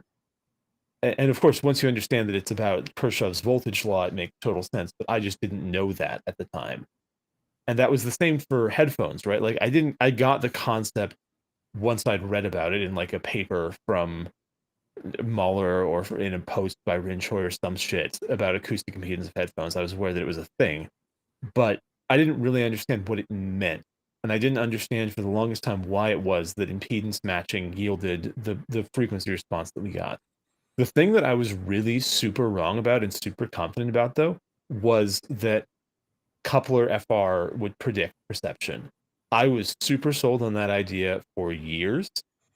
And it took a lot of instances of me measuring something and then it not predicting the perceptions of other people. Because often it would predict mine because I would Sorry, mean myself. you're talking about HPTF. Well, I'm talking about, so this one is like a fucking Matryoshka doll of stupid Blaine moments. The When you first, say coupler, I just want to clarify. Are you talking about measuring over your headphones on measurement fixtures or yes, okay. but the thing is, I used coupler very specifically there because the original one was the sort of why do we need ears, right? Because when I came in, nobody used ears because you're not going to pay $20,000 for a hat. Hi, Cameron. Oh, what's up? Hold on, Andrew, can you send me a new I already sent it. awesome. I already Thank ahead of you. you. Appreciate So that. when I started, I was doing measurements and couplers with omni capsules in them, right? And so the first thing of, oh well, this measurement is not predicting what people perceive, was why is it that this measures, this measures flat, or this measures to a target on this? Why is it that this doesn't sound right? And that leads us to some of the initial things about me yelling at people for using earless flat plates after I spent after I scraped together the money to buy a used hat. and did comparisons and was like, oh fuck, we're screwed. We have to have ears. And then, once I was there, I was like, okay, well, this means that I can perfectly predict things. And then it was like, okay, well, then there's the problem of the acoustic impedance, because the first hat that I had was just a block canal hats. It was designed for binaural recordings. And then it was the ductility of the Okay. ear and how headphones couple varyingly with different headphone heads. I see And what then you're saying. This is kind of like the learning process that anybody who is learning about headphone measurements never goes through. it was the process of realizing both that my intuitions were not something I could trust, and that my perception could be very heavily led by what I saw on a graph. Yeah. Right? Like there were things Yeah. where I was like, this sounds accurate to me, and then I give it to someone else, and they're like, and that someone else, but in many cases Kyle, who'd be like, bro, this doesn't sound good. Because it didn't, because it sounded bad. But the thing is, I was so confident that I was aware of the objective flaws of human hearing, but I was not aware of the limitations of the ways that I was measuring things, and of the limitations of measurements for predicting subjective perception. But that was my big fuck up, and that's been a fuck up that I've made a lot of time. But that is also the fuck up It's a that big the one. vast majority of people make when they're confronted with headphone measurements. Yeah, I mean, luckily, I think people are disabused of that notion a little bit earlier, just through the discourse these days. But yeah, I mean, being Blaine and doing that so much earlier than now, yeah, that is probably a bit of a clusterfuck. Well, what that means is that I've said more absolutely stupid shit than anyone else here. Like, because I was talking about this shit in the era before we knew any of this, or when only people who were in the academic side would know this. And a lot of the academics didn't really know this because they'd never bothered with any of the stupid shit that enthusiasts were doing. They just bought an ear simulator, right? And then just figured that's because it's an ear simulator. That's just the truth. That's just what it is. Yeah. They still think like that in many cases. I mean, manufacturers think like that. So manufacturers often have a bit of a poor understanding of some of the reasons why. Like me and DMS spoke with a manufacturer at Munich a couple of years ago. Oh yeah, that they were building a wireless, lossless headphone, and they were talking about the process of designing it and everything, and how they were very proud of the sort of measurement focused approach that they'd taken. But me and Douglas had heard it and gone, this doesn't sound great. There's definitely some problems here. And they sort of offhandedly mentioned as we were talking to them. And, we were struggling to get a reliable coupling and seal and everything. So we got rid of the pinner, and that made the results much more consistent. And then just kept on talking. And Douglas was like, wait. You took the ear off. Well, yeah, because then we got more consistent results. It's like, okay, this explains a lot. Yeah.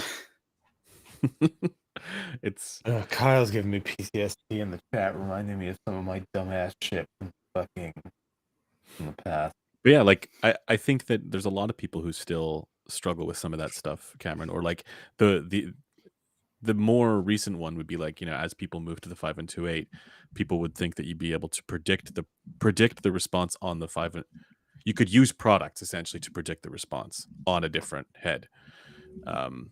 Because you can compare that. So like you could take a product, EQ it to Harman perfectly on the Gross, and then you could measure that same product. Oh, and then you know what you'd get measuring, and you'd know it. Yeah. Yeah. Or you could have a product that measured, a certain way relative to Harman, and it would give you that same delta on the 5 and 2/8. That was probably more common, but like that's a thing that even today people think is true.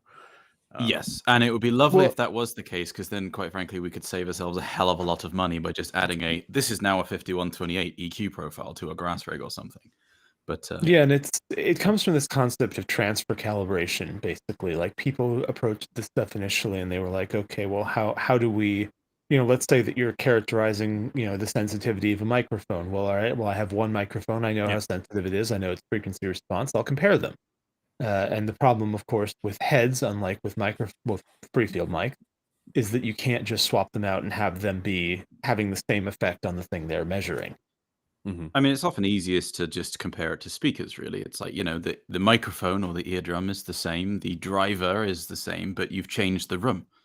If you change the room when you measure two different products, you're going to get a different result, and it's not just the difference between those products. The room and how things are interacting there is a factor too.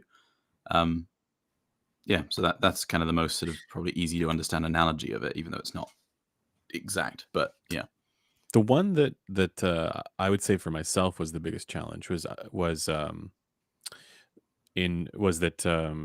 the whole time domain being proportional to frequency response in minimum phase devices. Like, Linear time invariant yeah. system. So like it took a while because of how compelling some of the plots that you would see on SBAF looked, right?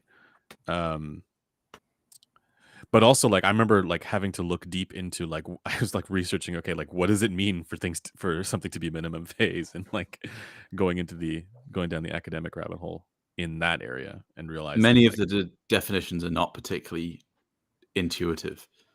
it's not the Well, easiest thing to understand if you're coming at it cold. I think it took me a while at least to make sense of that.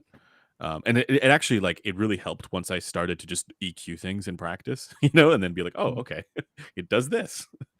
I actually feel like it's the one of those best things where explanation I saw was in Rue's manual. Like the easiest, simplest explanation I've seen is probably like Oh, the one really? that would be I've not most seen that. relevant to us. And Yeah. Rue's manual is good. Highly It recommend. is. Distortion is another thing. Like harmonic distortion is and it's so it's a thing that like if you're coming at this stuff cold, you probably have a preconceived idea about what it is, and that it is bad and lower is better, and the lower thing is always better, and audibly so, and it matters. but understanding what it meant for like the different orders of harmonic distortion, masking windows, and all that kind of stuff, largely thanks to now wait Blaine. till you get to the fact that harmonic distortion doesn't exist with music. There you go. So yeah, I would say distortion is another one. Yeah. I'm just reading What Joel's about you, comments. Cameron? What was your biggest thing you were stupid about for a long time? I guess it depends on how the questions were. What concept took way too long for you to learn, or which one were you stupid about for a long time? So we started with which one? I think we're doing both. Which one took you Yeah, way it too was long to understand? way too And long then to Joel understand. followed it with Uh, what's the biggest thing that you were very wrong and very sure of?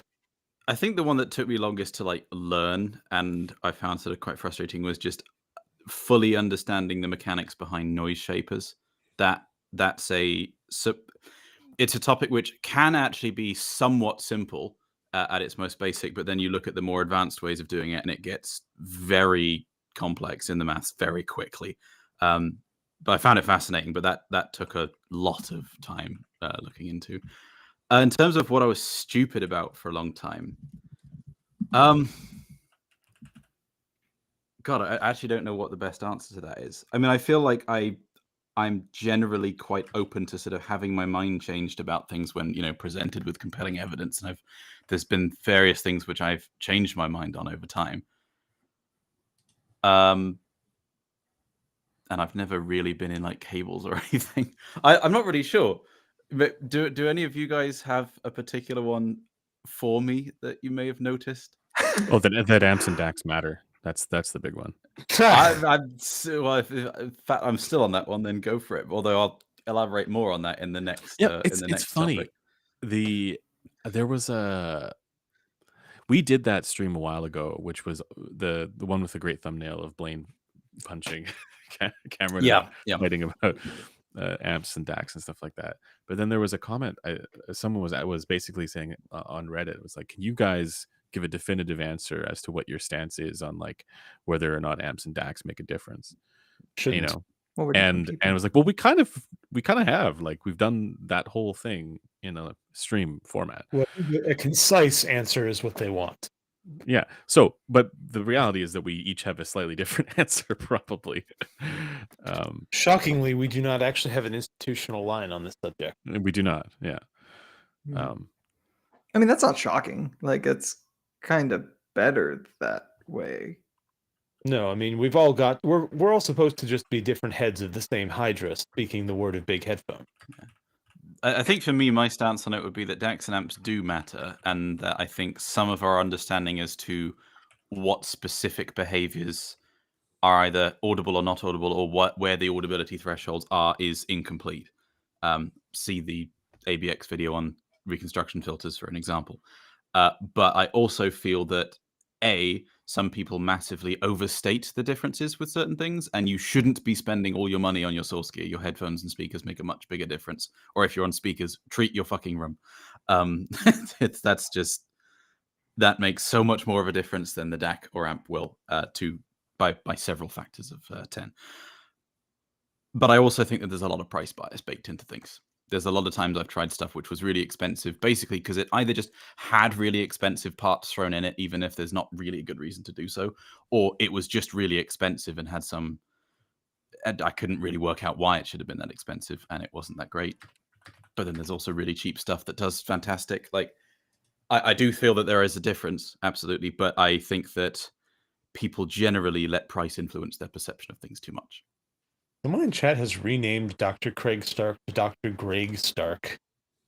Are we gonna stand for that? No, we're Archie not. keeps calling him Greg. Archie, please. All right. Someone's just mentioned it's so humbling to do the real ABX. I think they were replying to something else, but this Dr. is another Greg thing I just Stark. wanted to mention, is that people really should try to do that more. Like, people misunderstand the point of blind tests quite a bit, and I saw someone, I think it was on a Facebook group or something, this week, basically going on about how blind tests are pointless because they make it harder to hear things. It's like, that's kind of the point. What do you think the point? The point is that it removes, expectation bias as a factor. You don't know what you're listening to, and so you can only hear things which are actually there, rather than going, I'm listening to the more expensive one now, therefore I expect it to be better, and therefore you're likely to experience it as sounding better. I think people really underestimate how powerful of a factor placebo and expectation bias can be. And, when you've listened to two cables or fuses or whatever, and you've gone, no, but I heard a clear difference. I'm not saying you're lying. You did hear a clear difference. It's just that difference probably wasn't because there was actually a difference in sound, but because your brain is this weird wet bag of noodles that we don't understand, and it does really weird things and does genuinely influence your perception to a huge degree when you know what you're listening to, how much it costs, or have preconceived notions about that's our what it is you're listening to. next topic. Well, shall we? Yes. But no. Well, no, I didn't give mine. There's two. I mean, I gave mine, but I just want to be clear. The answer is that it shouldn't, right? Like, it's possible for a source device to have an audible effect. From my point of view, if that ever happens, unless it's a deliberate effect, such as distortion, like deliberately applied distortion as in a guitar amplifier, it's just a sign of poor design. Okay. What about a situation like that? What was that amp from Austrian Audio? Oh, the Full Score one. The one, yeah, where you push the button and it makes it not broken? That one's pretty. I think even Blaine would be sort of okay accepting that one, because it's just got an enormous amount of distortion at high frequencies when you don't have that feature on. Yeah, I mean that's like a defeating the feedback, right? Yes, they say Class B. I don't know if it's actually a Class B amp or an AB amp, but it's a Class B amp which you can turn the feedback on or off, and without it, it sounds not great and has huge amounts of distortion at high frequencies. Here's a hot take. If you're going to do a Class B amplifier, it should actually be Class B, not Class AB. What? Yeah. No, I'll fight that's on that a hot take. Why? Yeah. Elaborate, please. Okay, so this one might merit making its own topic at some point. So think about this, right? So why don't we like Class B, right? Is that there's the zero crossing distortion. Crossover distortion sucks. Yeah. Yeah. So, but the thing is, if you correctly bias the Class B, you don't get a meaningful amount of it. Here's the interesting thing, though. If you bias it into AB, you have a larger crossover region, right? So, okay, well, while you're in the current range where you are in AB, you don't have any zero crossing distortion. Fantastic.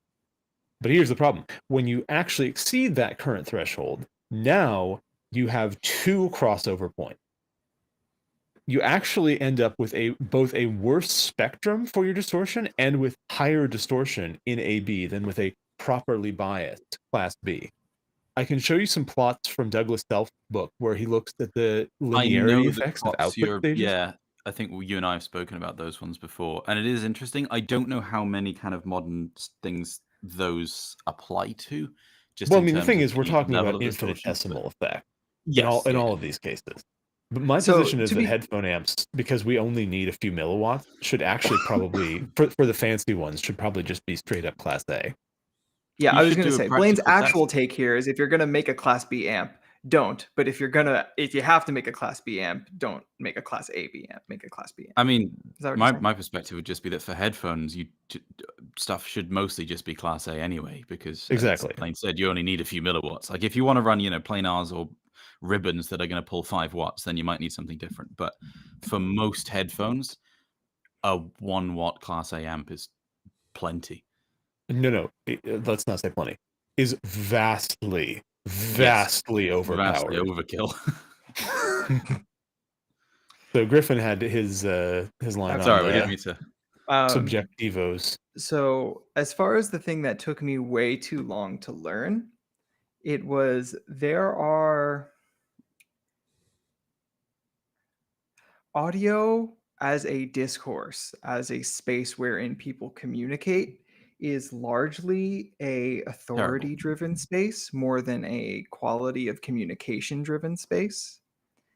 And there isn't such a thing really as people who are better listeners to the music that they listen to and to the headphones that they listen to, but instead better communicators. That's a good point, actually, because Yeah. that's something which I don't think it's necessarily something which takes a long time to kind of notice that it's happening. But as you kind of grow and learn more, you realize that some of those people that are pointed to as authority figures, and that people would sort of, sometimes someone might start an argument and then use their reasoning that X person said this was true, so you're an idiot, shut up. But the person they're referring to perhaps shouldn't have been referred to with such authority. As you go and learn more. But yeah, it's a weird one in that people definitely get kind of put on a pedestal, and there's a lot more pointing to, but X person said this, rather than, but there's these resources or this testing or this evidence that shows this. There's a lot of people that fall into that trap, I think, which is a bit of a shame. Yeah, and just in Mark, general, like a lot of the Yeah, communities we take part in, there are just it's not. It's like yeah, there's yeah, what Andrew has often called the information siloing effect and kind of the recursive feedback of takes being accepted or not is the a pretty powerful fiefdoms. force that isn't really a force for good a lot of the time. And the most efficient way to help people is just to communicate in a way that will understand and ask questions that hopefully you have enough Okay, understanding to unpack. we kind of talked about this last time, but like So, that authoritative component to it, I feel does play into the siloing effect, right? yeah, absolutely. Like the more somebody could be like completely wrong about like everything that they're saying, but still speak with authority, and it'll create a silo around it. And There's plenty of examples of that. Blaine, like this guy. Yeah, but you know what I mean, look, right? it's a thing that is not exclusive to pernicious actors either. No, Like it is something that I feel like people need to be more aware of when they participate in this discourse, that like but in you that, will disagree with people who are quote unquote authorities. yeah, And not only is that okay, you might actually be more right than they are. and a Not lot in of it that is you're like more right the in a broader sense, but that your experience is your experience and no one should take that away from you. And yeah. people who aren't authorities can sometimes have good ideas. And in that respect, the experience, like that leads to the I know best complex that people have, right? I've had this experience, therefore I know best, so I'm going to speak with authority on this topic. Well, and this ultimately is a conflation of the experience and the reality, right? Yeah. And that actually is our next topic. I don't know that I want to do this topic. Blaine wants to get into the next topic so bad because it's literally just a place for him to rant. I mean, I think that in addition to being a bit, because the next topic is a bit, it is also actually highlighting exactly what is being discussed here, which is the problem that people have where they say, because I've had an experience, this experience reflects the true reality of the physical thing that I'm interacting with, right? It's not Okay, just wait, something that I perceive. before we move on to that, does anyone else have Yeah. anything else to say about this topic? Because I'm about to change the card. Other Okay, than Joel go saying Blaine. except tongue I in cheek just saying except Sean Olive. Sean Olive has never been wrong, right? We did point out a couple things to him at Can Jam SoCal. I'm always Some- bothering Sean Olive pretty Yeah. much. People are only human, even the most respected scientists in our field. Anyway, So, Blaine. I've been very public about the fact that I don't like the term objectivist, right? There's a few reasons for this, but one Because of them ultimately people use it to describe you in a derogatory manner. people use Blaine a doesn't lot want to of be words to bullied. describe me Yeah, derogatorily. exactly. People use a lot Blaine of actually words to describe me doesn't. Blaine is fine with derogatorily. being bullied. So no, but the thing is, I really don't like that word for a few reasons. And I had sort of this epiphany recently while I was talking to Douglas about why I don't like it the most, which is objectivist actually has an existing meaning, right? Like it refers to the followers of the Russian philosopher and author Ayn Rand. And so most of you are probably aware of objectivist in that context, at least vaguely. If you played Bioshock, you may have seen some reference to it, and you may think of it as like a political thing. And there is a very political thing about it. But here's the interesting thing. There's also something that applies to audio. And if we apply it to audio, the objectivists are the people who are calling other people objectivists. Let me explain. So Is that true, though? objectivism, yes, it is. I feel like the subjectivists are doing it too, though. That's what I mean. The people who are calling other people subjectivists. That's The so-called subjectivists are the objectivists. Oh, I thought you said People who are objectivists pejoratively calling other people objectivists are the ones who are actually in keeping with Yeah. the Randian concept of I got objectivism. you. Yeah, I hear you. I got you now. So in objectivism, Rand has a lot of political stuff, which we're not going to touch here. But one of the interesting things, and the thing that actually gives it its name, is that Rand believed that rather than having a subjective experience of reality, which is not related to physical reality directly, we directly perceived the physical reality of everything around us. You can call this philosophical position realism or naive realism. So it's the position that if I see an object, I am not having a perception which may correspond to the object. I am aware of the actual essence of the physical thing in front of me. How do which people obviously has square that with like the erroneous duck rabbit. perceptions? Yeah. Or that. Yeah, like just basic. No, I mean, let him keep going. Let him keep going. Let him cook. Well, there's a reason that objectivism is not taken seriously philosophically, and it's not necessarily the politics. Like the epistemic model of objectivism does not make a lot of sense for anyone who has ever seen an optical illusion. Yeah. But that was core to the concept. The concept is that your senses directly and accurately portray reality. So what's interesting, though, is the people in audio who believe that are the ones who say, because I heard the purple fuse as sounding brighter, that is not something in my brain. That is not a perception that my consciousness has created. The physical reality is that the purple fuse is brighter than the orange fuse. And so what this leads to is this funny situation where the people who we often call subjectivists, who often call other people objectivists pejoratively, are the people who actually epistemically completely agree with Ayn Rand.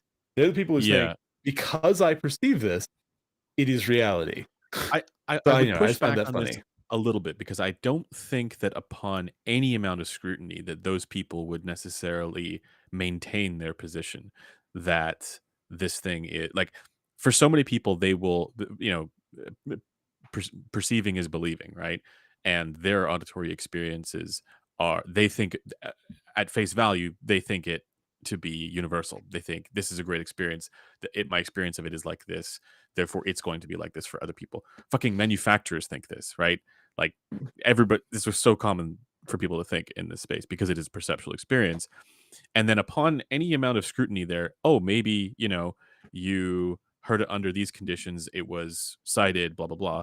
People are willing to, even people who initially claim, whatever about the thing, they're willing to revise they're willing to soften their sort of epistemic judgments about that, because it's a bit like contextualism.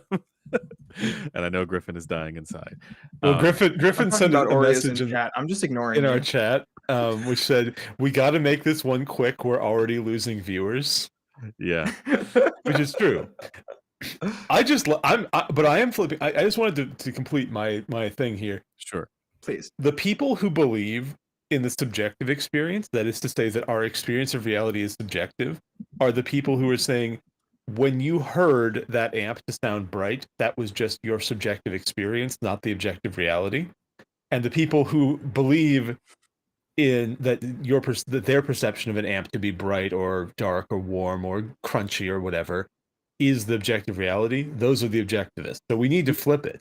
Yeah, so Amir Majidjamir is a that subjectivist. Yeah, subjectivists are the objectivists, and Yeah. the objectivists are Darko, the world's largest objectivist. Anyone who has ever said Pratt, they're an objectivist. Yeah. Now, is this bidirectional here? In the sense that, does this make objectivists subjectivists?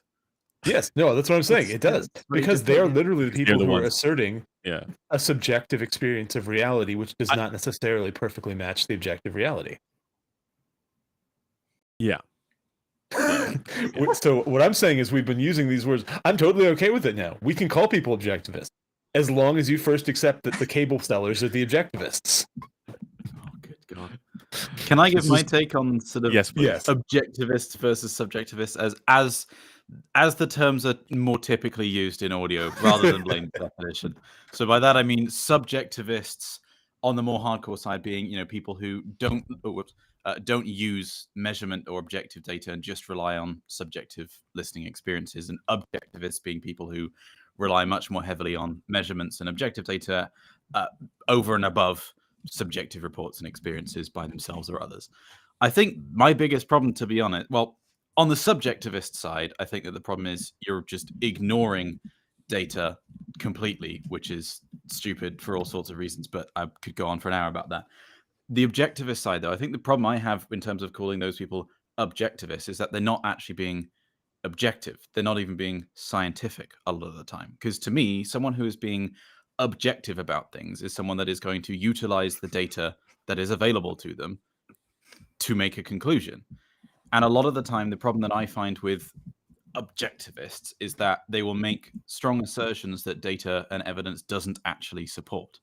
That could either be that something is audible or inaudible, or will sound a certain way, even though existing evidence either doesn't exist for that or doesn't support it. And it could be something as simple as, certain people saying that it needs to measure exactly on the line for Harman on this rig, or else it won't sound good, or anything deviating from that is bad, when we know that that's not true. And we know that if it did measure perfectly on that line, it's not going to do that on your head. Or it could be things like, okay, let's go back to the DAC filter thing. There's some study on that which looks at like high-res audio and the audibility of that versus 44.1 kilohertz stuff. And the general loose conclusion there was that a small subset of people were able to identify it correctly. There wasn't anything which actually said that this shouldn't be audible. There was a clear measurable difference, but there was a lot of people saying, no, this cannot be audible. There wasn't actually anything to say that that was the case, but they were making an objective, supposedly factual claim when the evidence didn't support it. And that to me isn't objective or scientific. So that's the thing that kind of bugs me, is basically saying that certain things are true when the objective data does not actually support that statement. That's the bugbear for me. Yeah, anyway, I mean, this is actually getting into the non-meme portion of what I covered in my seminar, and which I will again at Dallas. I don't know if we have the video live yet. Not yet. We need that footage. But even just to go as far as say something like, lower distortion is always better. Is it? We don't actually have conclusive evidence to say that for source gear that's the case. better is improperly defined there, and that's the problem. Yes. Lower Yes, distortion exactly. is more accurate. That's Yes. Yeah. subjectively No. true. No one's arguing against that. But in terms of like But some subjectively people use preferable, better to mean accurate, and I some think people that use better to mean preferable. yeah, I think that the issue though, Blaine, with your bit on this is that you're using the term objectivists in a context that it is backwards. not actually used in audio, when really like what you're using it as is rather like monist versus, or like physicalist, right? Versus Yes. yeah. Should we just call And ourselves measure betas and keep it simple? yeah. I came up with new names. They're in my seminar. Yeah. Oh god. Yeah, it's true. Yeah. Yeah. The heretics. I think it's better to define it that way too, because it's less Yeah, confusing. no, it is more granular. It is more accurate. But you get what I mean, right? When we're talking about describing reality and our sort of epistemic access to it, using the word objectivist.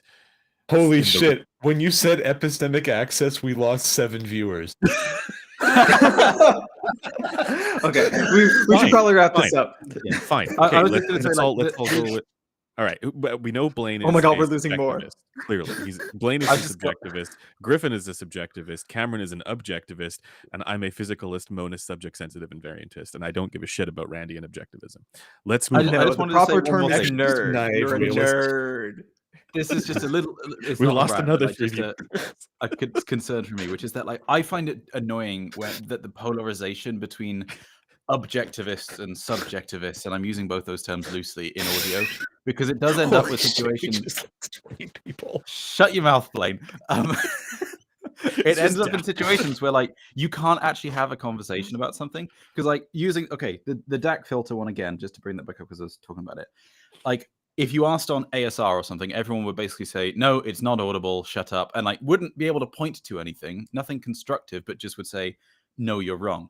And then on the other side, you talk to people who, have bought M scalers or HQ player or whatever and are big fans of it, and they're like, well, yeah, just use your ears, it's obvious. It's like, okay, but like can we talk about why, or is there any actual evidence, or has anyone done actually blind testing? It's like, no, blind testing's pointless, it makes things too difficult. It's like, okay, but now there's no one to actually have a reasonable conversation about this with. There's no reasonable middle ground going, okay, is this true, and if so, why?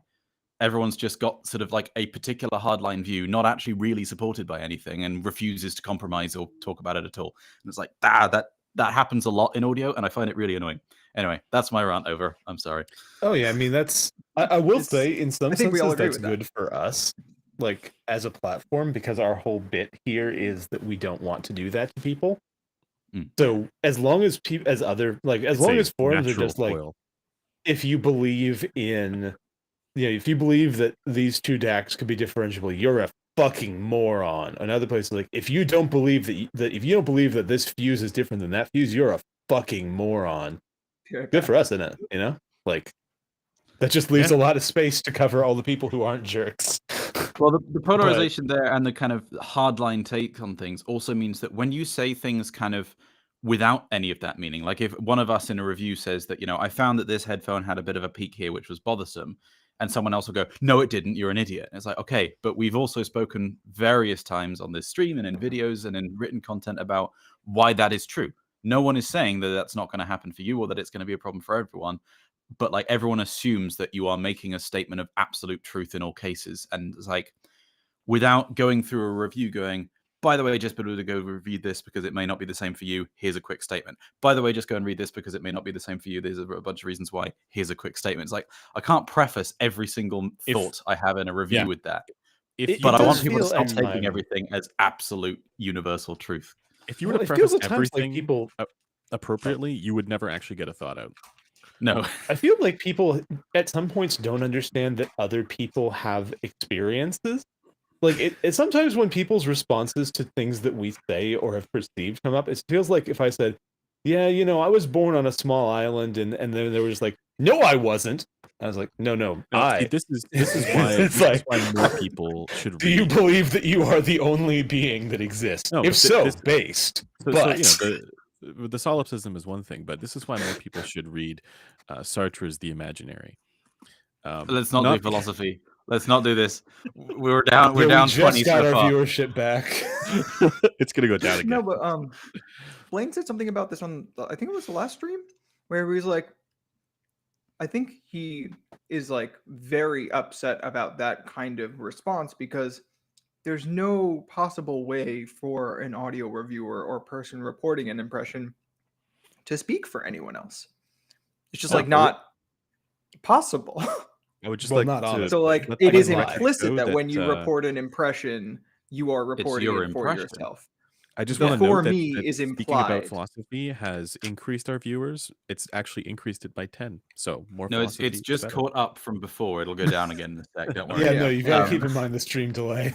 But yeah, like Okay. you get Yeah. sometimes where, like I'll put out a review of a product or something, and then someone will go, but this reviewer said something different. I'm like, okay, it doesn't mean one of us is wrong. Like we're reporting our own experiences. It could be for various different reasons as to why we had a different experience. I'm not saying that the guy is lying, and I'm not lying about it. It's likely just that we heard things differently. But that's the point. You shouldn't ever just look at one person's thoughts, because people will have different experiences. There doesn't need to be, well, one of you's got to be wrong. One of you must be lying. It's like, that's not how it works. A lot of them, it really does seem that a lot of people, particularly for the negative reviews, would go to a movie review and read like, I've never been fond of horror movies, and just be like, you're wrong. It's like, but So there is actually an interesting there's something interesting there when it comes to like aesthetic evaluation, like which is aesthetics in general, where some people actually think that there is like the concept of being right or wrong about something like that, like a movie review, is appropriate. well, you can be wrong about a movie review, but what you can be wrong about is the fact, not about. And you, in fact, you can be wrong in your account of your like people, experience. what I'm saying is that But no, I get what you're saying there, like you can, like human fallibility and stuff like that too, but like the people's actual aesthetic judgments can be more or less correct, and not just for what they saw, but like that there is a truth value to aesthetic judgments. I don't know, This man. is I not thought Joker 2 was great. What's that? No, mind. it's I said I thought Joker 2 was adieu. great. It was giving a false opinion. I can't remember the author of this book. It's a French author, but who basically argued this point that, and it's basically that, like, if you, it's saying the reason you didn't like this film, right, after you watched whatever movie it was, you said you didn't like it. Somebody else says really did like it, and so it's like the reason you didn't like this film is because you didn't have the right context to be able to appreciate it, and if you had, and it could be anything, right? So if you had if you understood it better, for example, you would be able to appreciate it more. But it also goes as far as to say, like, oh, maybe you were not in the right mood, or you had, there was something else that was distracting you, or whatever else. And if you were able to be in exactly the same sort of mental space as this other person who really enjoyed it, you would also enjoy it. Who is it who said that? I don't think it's Camus. No, that doesn't sound like Camus. No, it's just Rob Hawks says Does it's not Camus. I sound don't like think it's Camus.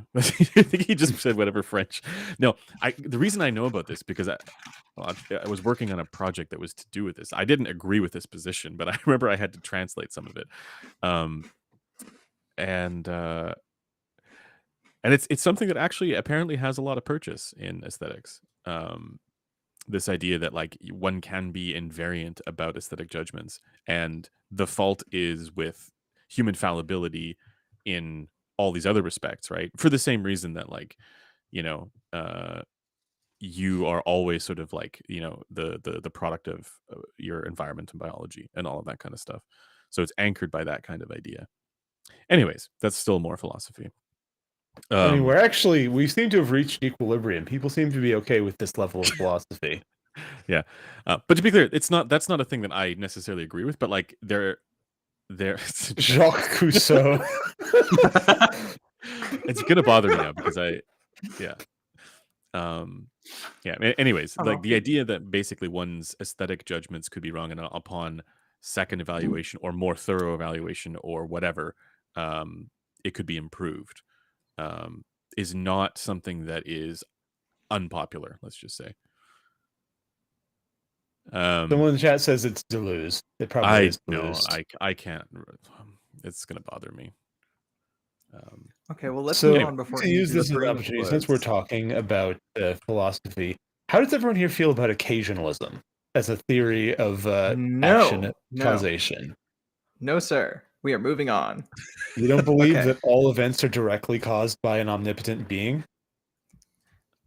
Anyway, Andrew, do you have things to I talk would like to about? speak about contractual. No. No. Do you have products? Oh, News or products you would like to talk about? I only have Minimax relative concession. That's all I have. Jesus Christ. I have a new product that I want to talk about. Okay, So Blaine, please. no, we are we in can, news and impressions hour. Go ahead. Oh, okay. wait. So we Well, could I talk about mean, this. it's not This news. what I'm It doesn't wearing matter. right now is called the Blaris, and Oh, God. it is a headphone that I'm making a video on it basically, but it's a headphone that I've modified. It is the Aris platform, and I have. It's interesting. This Blaine was helping me out with this a bit. I originally started by putting a bunch of foam behind the driver, and it had the effect that I wanted, which was to reduce the mid and upper bass bloat and kind of fill in the mids. It did that, but yeah, Blaine, you're totally right that like the reason for this is because in doing that it actually seals the whole thing. Yeah, Um, no, the Aris seems to basically be an yeah, open headphone it seems at the back. It's very because strange. yeah, because even if you seal the ports, it doesn't have the same effect. And when you fill it with foam, it does. I think it's because there's a gap between the baffle and the cup, and when you, as my guess at least, and when you fill it with foam, it actually seals that up with pressure. Anyways, Joel says we're talking about headphones again. We'll see you guys. He's out. No more philosophy, and he's out. Hi, Joel. And So, anyways, the other thing that I did was I added a filter for the bass. So now it is now much more focused towards the sub bass. And then I also did a change to the pads as well. So it's less treble, more sub bass, less upper bass, more mids. And the the the weird thing is I was doing this project as kind of like a meme because the whole point of it was to be like, um let's take the Eris, let's mod it, and let's make it sound a lot more normal, a lot more palatable, and then let's make it actually fun by adding unhinged levels of bass, just more focused towards the sub bass. And I did that, but here's the thing, now I actually really kind of like it. So I want to go further. My issue with it right now is that I think there's still a bit much energy at around like 3.4 kilohertz that I want to take down, and not I'm struggling with how to do that acoustically. So I'm gonna go back to the drawing board with the filter, or make additional adjustments that way if I can. But that's the Blaris. The plan, and I think I posted the graph of where this is at on Twitter or X or whatever recently. And once this is done, I'm going to try and send it to Zeos and see what he thinks. So that's the Blaris. Got it. Blaine, what did you want to talk about? I wasn't expecting you to have an impression.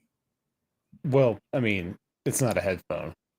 Oh, please talk about them.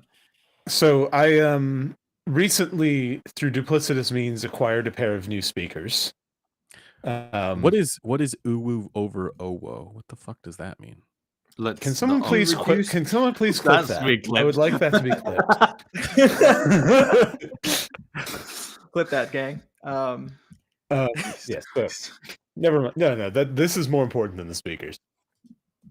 I don't know about that. No, but I acquired a pair of speakers. I got a fairly good deal on a pair of Revel Performa F328 Berylliums, and I got them set up last night, and they sound really nice. It's been a really interesting experience listening to the harmony reference. There are things that I Those think are I the can ones that Sean uses, right? 208. Huh?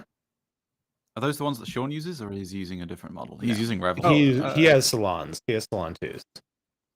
Yeah, but in the Harman work they use 208. But I guess you mean like Harman owns Revel is what you mean. Yeah. Well, I mean, they didn't only use that. They also used the JBL something or another. Like in general, the things they've used in the Harman room have been variations upon the theme of slowly, gently rising directivity as a function of frequency, extends the directivity control fairly low, yada, yada, yada, yada. It's not super interesting. Anyway, gotta say, Got it. people really go way too hard on the speaker memes, but it is really quite nice to just be able to sit and have the artist in front of you if you're sitting in just the right position, you know? The spatial Yeah. memes are something that one does miss a bit, although it does get old, and with some music, it's surprising how little it adds. I was shocked by how little I found the bass impressive, like for electronic music or metal, but for I mean, those are acoustic, fairly bass light speakers. I assume you mean post calibration though. yeah. I mean, yeah, in theory, I actually haven't measured them in room yet. I guess bad subjectivist, but Bad subjectivist. I think no, Amir's got measurements of those ones from Clippill. oh yeah, then yeah, he does, and they measured quite well. I would Would say. there be any problem with the CEA 2034 measurements because they're quite large floor standards and the distance from them is My memory is that Clippill stuff is 2 their meters? actual, yeah, like my memory is that their designer thinks that the sum for the bass response may not be quite accurate.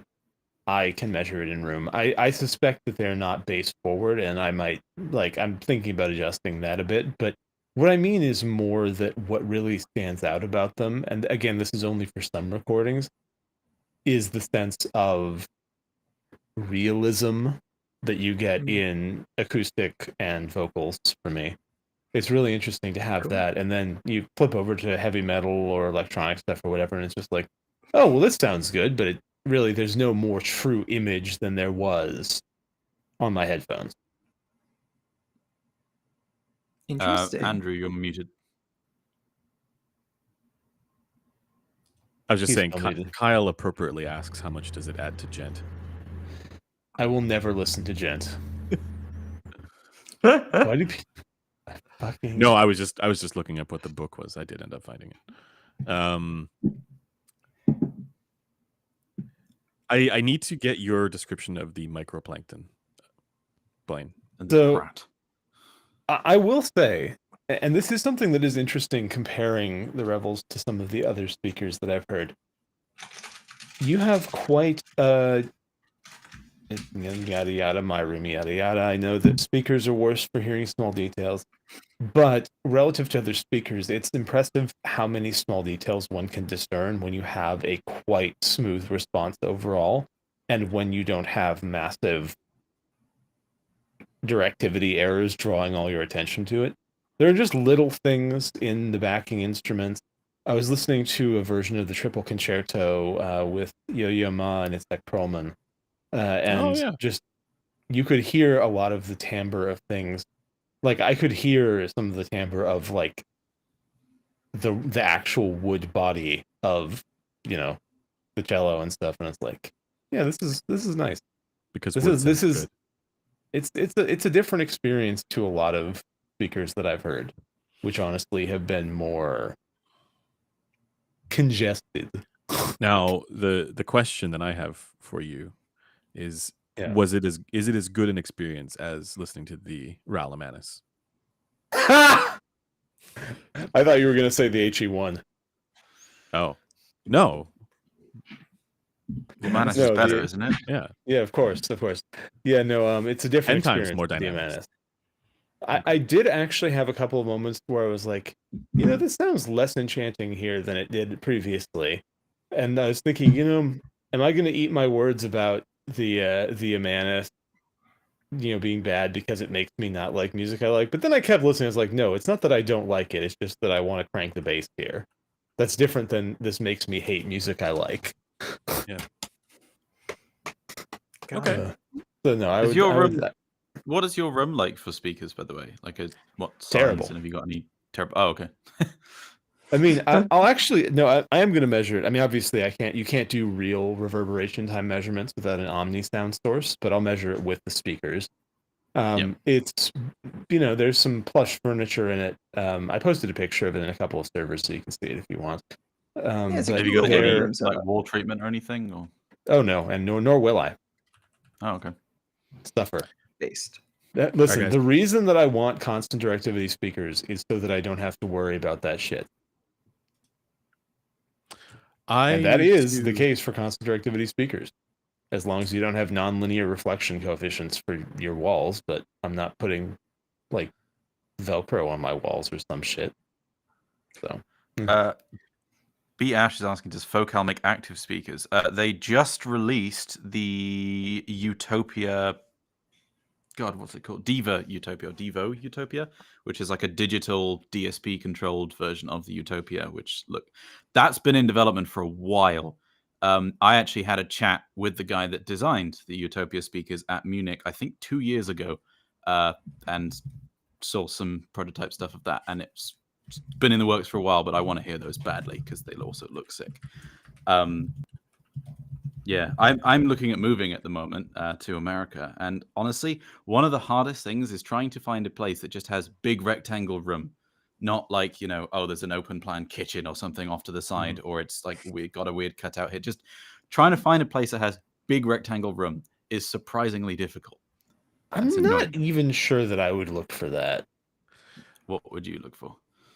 I mean, it depends on what kind of effect you're going for, obviously, but like your goal here is you want to have symmetrical reflections, right? Yes, but finding a don't- symmetrical room alone is hard. Yeah, I don't know if I want that. So, guys, I actually need to leave, but I don't know if me leaving now? I don't know if me leaving the room is going to cut it off for Pud. you guys. Welcome, Pud. Yeah. Oh God, What's Pud up? is making I a mean- headphone based on Griffin's article. Yes. He's We should all be challenging the terrified. article. He's trying to create. But soundstage. Andrew, if you Yeah. need to leave, I would say just try it. If the stream ends, the stream ends. If it doesn't, it doesn't. No. I'll leave it running. We've got You to guys- stop in 20-ish No. minutes anyway, or else You the guys keep- podcast won't propagate. You guys keep going. This one might not propagate anyways because Griffin was having some upload problems. Make sure that Blaine does the subjectivist challenge because we just learned that he's a subjectivist, newly minted. So Yeah. So now we got to call it the objectivist challenge. Damn. We do. Exactly. Yeah. All right. So I will. Thanks to everybody for tuning in. I have a prior thing that I have to go to. So, off See you to soon. you guys. Goodbye. And Later. enjoy the rest of the philosophy, guys. Yeah. I just realized that the plastic was still on the volume knob on this amp, and I just peeled it off, and it's so satisfying. Ooh, nice. I considered leaving the plastic on the Revels just to bother everyone who ever saw them. No, because someone would then come over and just peel it off, being like, "This has to come off." Yeah. It would be no. The real thing is do clear coat on over the top of the peel to hold it on. Stop! Right? Why are you like this? Jesus. Why are you like this? All right. Good What are we design is listening to? provocative.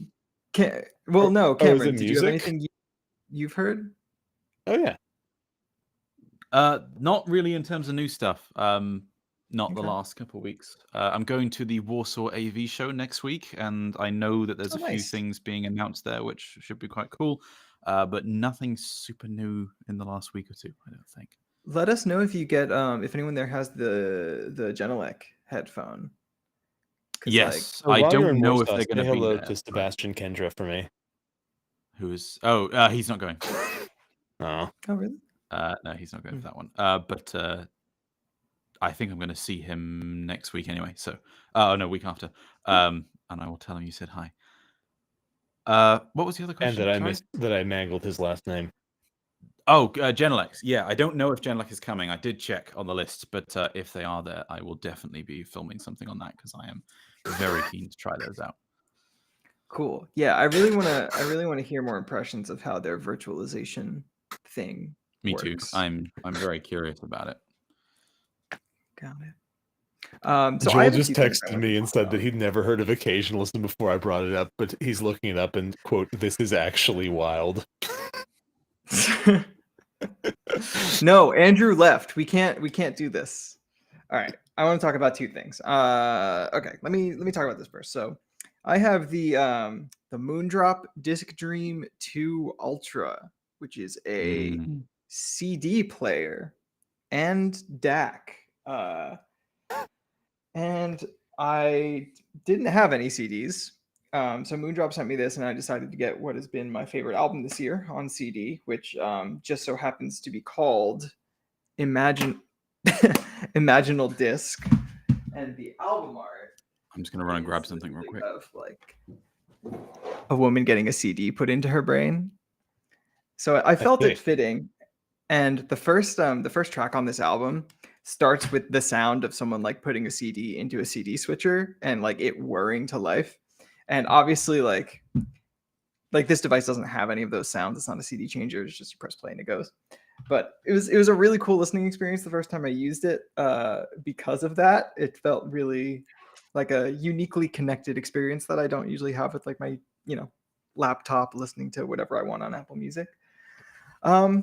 It's a pretty like self-explanatory device. It plays CDs. It has a normal headphone output 3.5 and a balanced output. It has an optical output too, which I thought was kind of interesting. I don't really foresee many people putting this in like a big like entertainment system, but they could. It has USB audio in, so it can also be used as like just a DAC amp, which I thought was interesting for like people who want to like use it on their desk. They don't have to plug in a whole different thing. So it's probably just got like a Moondrop Dawn or whatever their DAC amp is in there.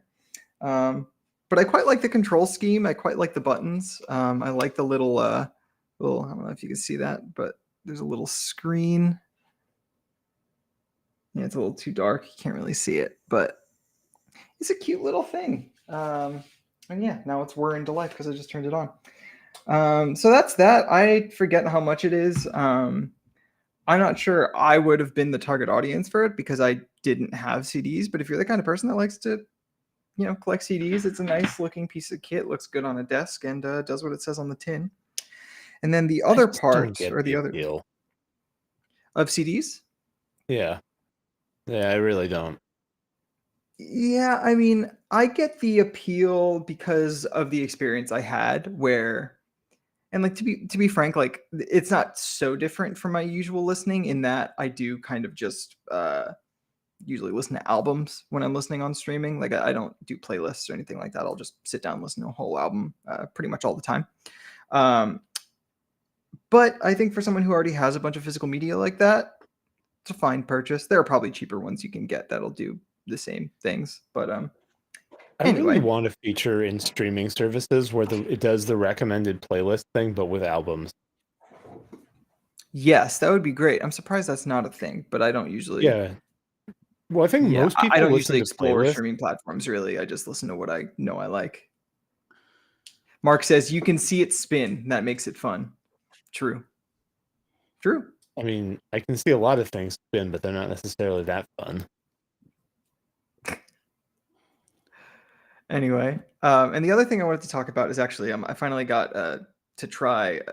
A friend gave me the FIO JA11, which I think you have. Yeah. As well, Cameron? Is okay 11, not J11.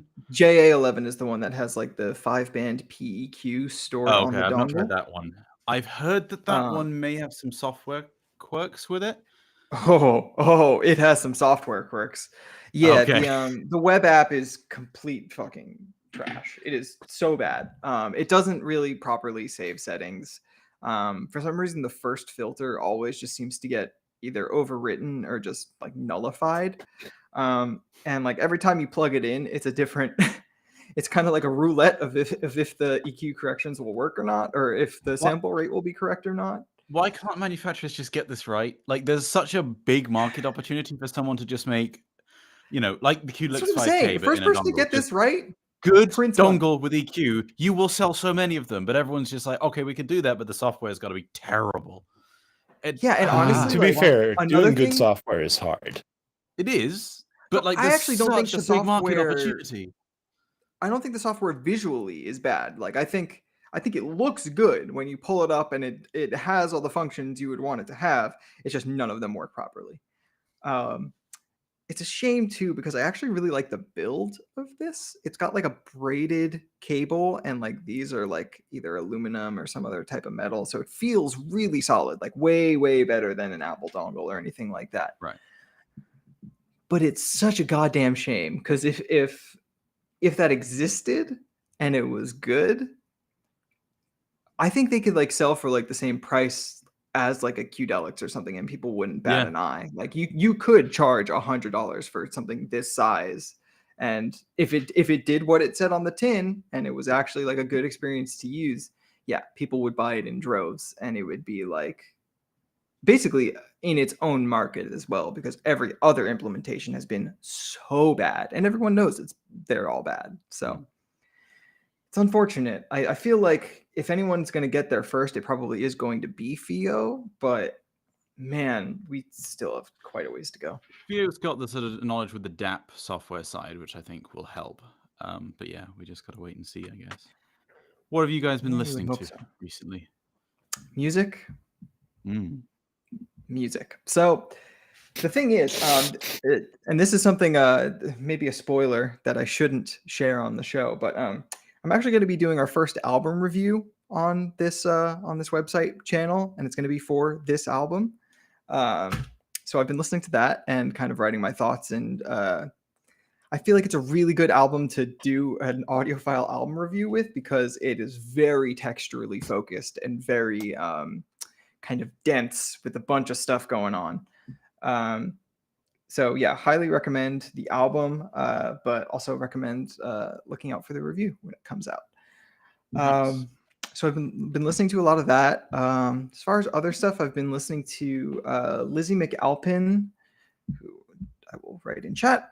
Lizzie McAlpin just came out with a deluxe version of her album that came out earlier this year called Older, and the new edition is called Older and Wiser, and there's a few tracks on it that were added at the end. One of them is called Pushing It Down and Praying, and there's this one moment in the song which starts as kind of just like a plaintive acoustic guitar ballad where like the drums and bass come in, and it like the first time I listened to it was in the car on the way to Montreal with my partner, and we both like got shook, because whatever like the transient that hits when all of that stuff comes in at once, they did some sort of processing to make it like a very strong impulse. Right. So it's like a very shocking moment for dynamic range and kind of like how hard it hits. But it's a great song, and the other songs are also very good. She's an incredible vocalist, very good singer, and good songwriter, good guitarist. So that's mostly what I've been listening to, is those two things. I've been listening to a bit of a weird variety of stuff this last weekend, so the week before. First one, I'll put the name in the Okay. chat. It's a track called Joxy Ozo by Oliver Buckland, who is a friend of mine, actually. I've known him since I was quite young.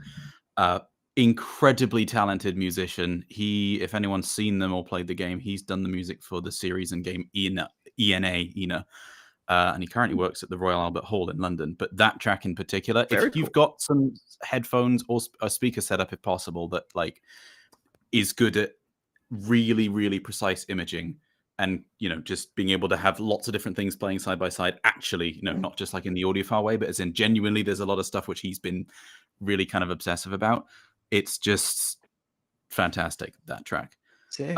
Also, I'm not into like a lot of modern hip hop stuff, because I like to hear what people are saying, but a lot of older hip hop stuff I am a fan of. And recently, Eminem and LL Cool J did a track called Murdergram, which is fantastic. And I don't know how many times I've listened to that, but go watch that. That track is amazing. I've also been re-listening a lot to the Tron Legacy soundtrack, because damn, it's such a good soundtrack. I've got to give a big shout out and also to because a certain friend of the Joe friend from of the show Gadgetry gave you Tech. that. Thank you very much for this. Yeah. I don't have a vinyl player yet, but now I definitely need to get one. And the cool thing about the vinyl for this as well is that which way does it open? The Careful vinyl now. is blue, Ooh, so it's like very transparent and cool. blue. Looks like a kind of like a disc in the show. But yeah, thank you very much to Joe from Gadgetry Tech. Go subscribe to his channel. He's awesome. If you're into kind of funky stuff at all, Funky Stuff is an album which I highly recommend. This was sent to me by a friend. You can only get the CD in Japan, but it's on Spotify, but not Tidal or Qobuz, unfortunately. Jiro Inagaki is the artist, and he's got some brilliant stuff. Yeah. And then Oh, a bit Jiro of Inagaki. orchestral. Yes. And then orchestral stuff. I think I've plugged these guys a few times before, but Grassini Project. all of their stuff is You awesome. They have, yeah. do orchestral renditions of like game and movie soundtracks and stuff, but really, really, really well done. They've got one called Howl's Moving Castle, or from Howl's Moving Castle, called The Merry-Go-Round of Life, which is probably Oh, my yes. favorite, but almost everything they've done is fantastic. Yeah, so that's what I've been listening to. Hell yeah. I might ask you to send me a rip of that Gino Inagaki record if you can. Yes, I have a rip of it, so I will send that over.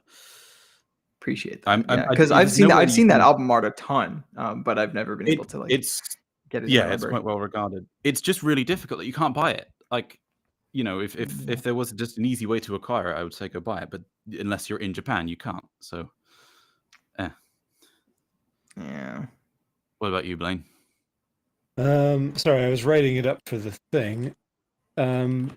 I've had a very strange range of stuff that I've been listening to recently.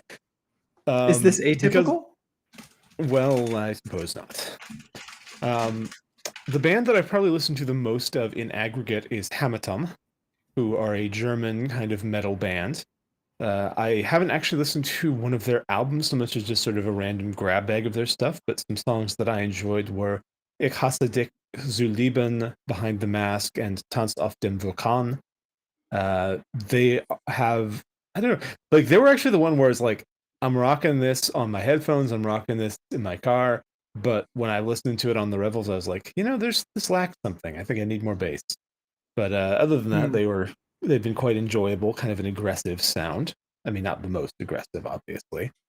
A band whose name I'm going to mangle because it's Gaelic, but I believe it is Seol, who have a self-titled album, which is sort of a Irish Scottish folk. I think it's Irish folk that I've been enjoying a lot. I was recommended their version of "Some Say the Devil Is Dead," and it's a very good one. And the rest of their songs from that album are quite good. The Dreadnoughts, that's another folk one. They have Into the North, which is their album. I think that came out last year, maybe. They had a song about Stan Rogers, and I love anything related to Stan Rogers, so that's my relatively classy recommendation, I guess. I was recommended a band, and then unfortunately found out that they were furries afterwards, but Aviators, I listened to the album Modern Mythology, and I actually quite liked it. So, if you want to listen to something by a furry, listen to that. And this is the true. I've heard some pretty incredible music from furries, honestly. Yeah, and in the vein of meme music, Black Griffin, who is a internet meme artist who I think was involved with Has Been Hotel, made a new song called Daisies, which I found quite entertaining. Has Been Hotel being the vaguely furry fucking musical comedy set in hell, I guess. I don't know. It's an Amazon original. I did a podcast with the original voice cast of all of Has Been Hotel a couple years ago. Oh, well then, yeah, you'll have met him. You'll have met Black Griffin then. No, it was Ed Bosco and oh my god, I completely forgot his name. The guy that originally voiced Angel Dust. Gotcha. They had to change the voice casting because of like union requirements, which sucks. So a lot of the original voice cast for that lost out, which kind of sucks. Some of them are still doing content related to it, though. So yes, and hopefully they're still benefiting from it financially in that capacity. As far as I understand it, they're not, which kind of That's sucks. unfortunate. Yeah. I haven't seen the like Prime show or anything, but I would describe it as okay. Yeah, that's the stuff that's been on repeat for me, and then just a whole bunch of other random. Oh, and I listened to Bo Burnham's Inside finally, which was also okay. Oh, you did? Oh, yeah. It's the album or the show? The album. Oh, you didn't see the show? No. Oh, okay. You did it wrong. Apparently so. Yeah, I mean, I haven't revisited that since it came out. I remember when it came out, like it was amazing and very, very much so spoke to what I think a lot of us were feeling. I wonder how it holds up because it was very. Scott Pleasure says Has Been Hotel was actually originally a group of random people on YouTube. Okay, yes, originally it was made by Vivian Vivzy Pop or what have you. I Yeah, believe no, it I still chatted is. with them before the Amazon thing was like announced. It was just after it sort of blown up on YouTube. So it was the original voice cast, a lot of whom were not able to work on the show for Prime once it got picked up because there was like restrictions about you had to be in like the Actors Guild or whatever and certain unions, The and some of them SAG is weren't. pretty rough. Yeah, and couldn't get in it. And so they literally were not allowed to be on the show. It wasn't even a case of like, oh, there's some more popular actress or whatever that will cast. It's just I that will no, point they're out literally not allowed to do it. Yeah. Well, and to be fair, some of those changes were good. I mean, no offense to the original ones, but the new voice of the gambling guy, I mean, you can't say no.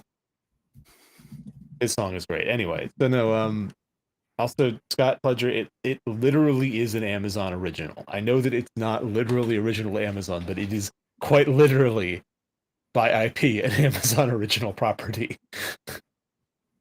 Yeah, no, I'm almost certain that's true. Also, I think it's A24 for some reason. It's very strange. Yes, I think so. Which is the world's weirdest production company. They're a really weird company. They're also doing there was a series done by a guy called Kane Pixels, who is was 16 at the time the first video came out. He must be 17 or 18 now. Incredibly talented like cinematographer and animator, and he did a series on The Backrooms, which absolutely blew up massively.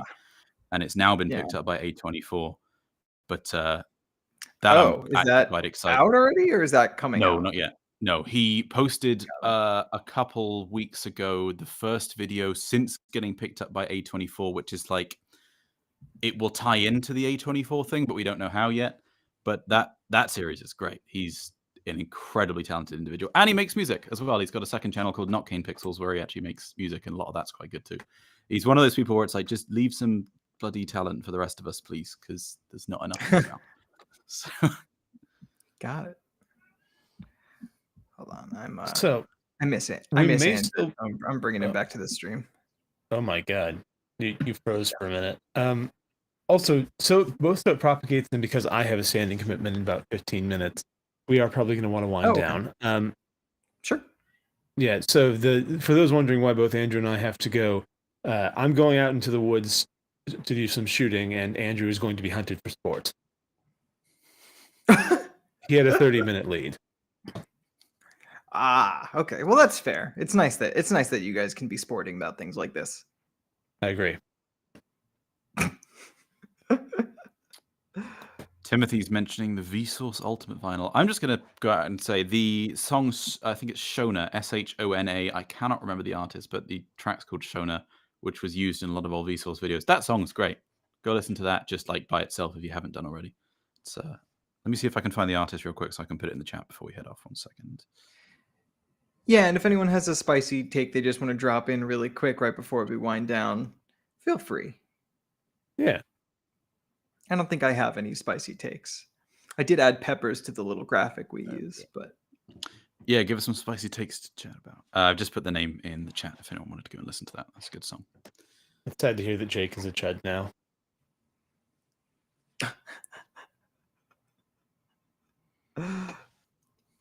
How do I think of Muddy Buddies? Oh, what the fuck is a Muddy Buddy? I think it's like I think Chex makes a like Chex Mix. They make a Chex that's covered in like chocolate or something like that.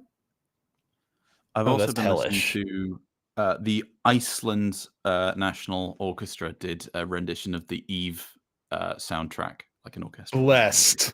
which is great. Interesting. It's not the best recording, unfortunately, but some of the tracks, like Below the Asteroids, I think it is pretty good on that one. That is on Tidal as well, though, which is cool. All right, we have some spicy takes. Are any of these good? Salted peanut. Will a headphone ever be released that will, because of its driver features and technology in general, make all of their headphones redundant until the manufacturers follow suit with this tech? I think there's only one thing that might make that happen, which is if it was somehow able to, well, even just ignoring spatial audio, because that's a next step thing, but yes, but the ability to basically automatically determine somehow and perfectly compensate for your own HRTF. That's something which is an active area of interest for a lot of yes, people who and like eventually once that take their jobs.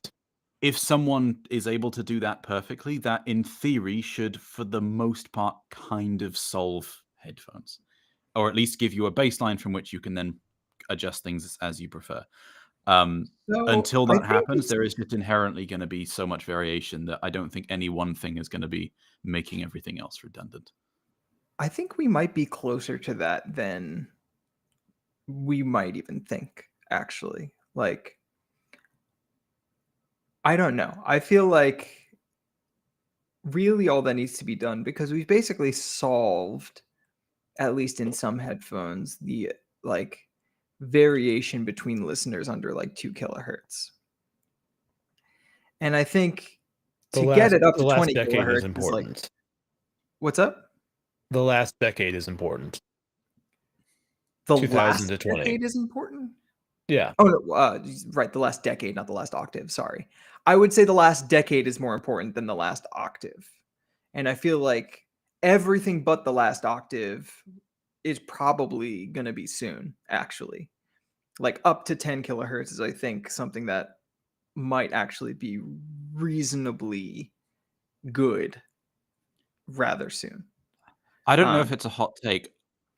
I think Apple might be the first to do that, to solve that. Yeah, not a hot take. I mean, yeah, I That's think actually the coldest take in yeah, that world is history. Yeah. that is the But- coldest take. Yeah. No, but my worry is that Apple's going to solve it. It's not going to, obviously, it's going to be proprietary. They're not going to, tell everyone else how they've done it. And then they're going to use it, but still have like badly tuned over-ear headphones. Yeah, probably. Yeah, maybe. Yeah. There So was like, a we'll have it right slide- there, but it'll just still be not good. There was a slide that I cut from my presentation at CanJam, which was basically like, the reason we all need to come together and improve audio metrology is because Apple is already working on this, and otherwise we're not going to have jobs in 20 years. I have a different problem, which is that I can't improve audio metrology because Apple basically is taking priority. Like audio precision, it's almost an open secret that unless you submit a feature request that Apple also happens to need, it's not getting through. Because Apple is like 90% of their customer base now. It's That's bloody cool. annoying, actually. That's great. We love that. That's just another reason to support independent creators like Burton. It's Very just true. Very true. I still need to get you to like actually show me what that application does. I don't think you've shown me a single window, but I want to see it. which one? Verdant's Verdant's? multi-instrument. Anyway, Oh. Super Review, Mark Ryan Super, says, preference bounds as a mechanism for reading graph isn't working. How would we test that? And also, the alternative isn't working worse. Yeah, I mean, like, what's the reference frame here? Let's let him expand on that one, because we have a very easy one. The Pedantic Creature says, music concrete is elite taste, ban him.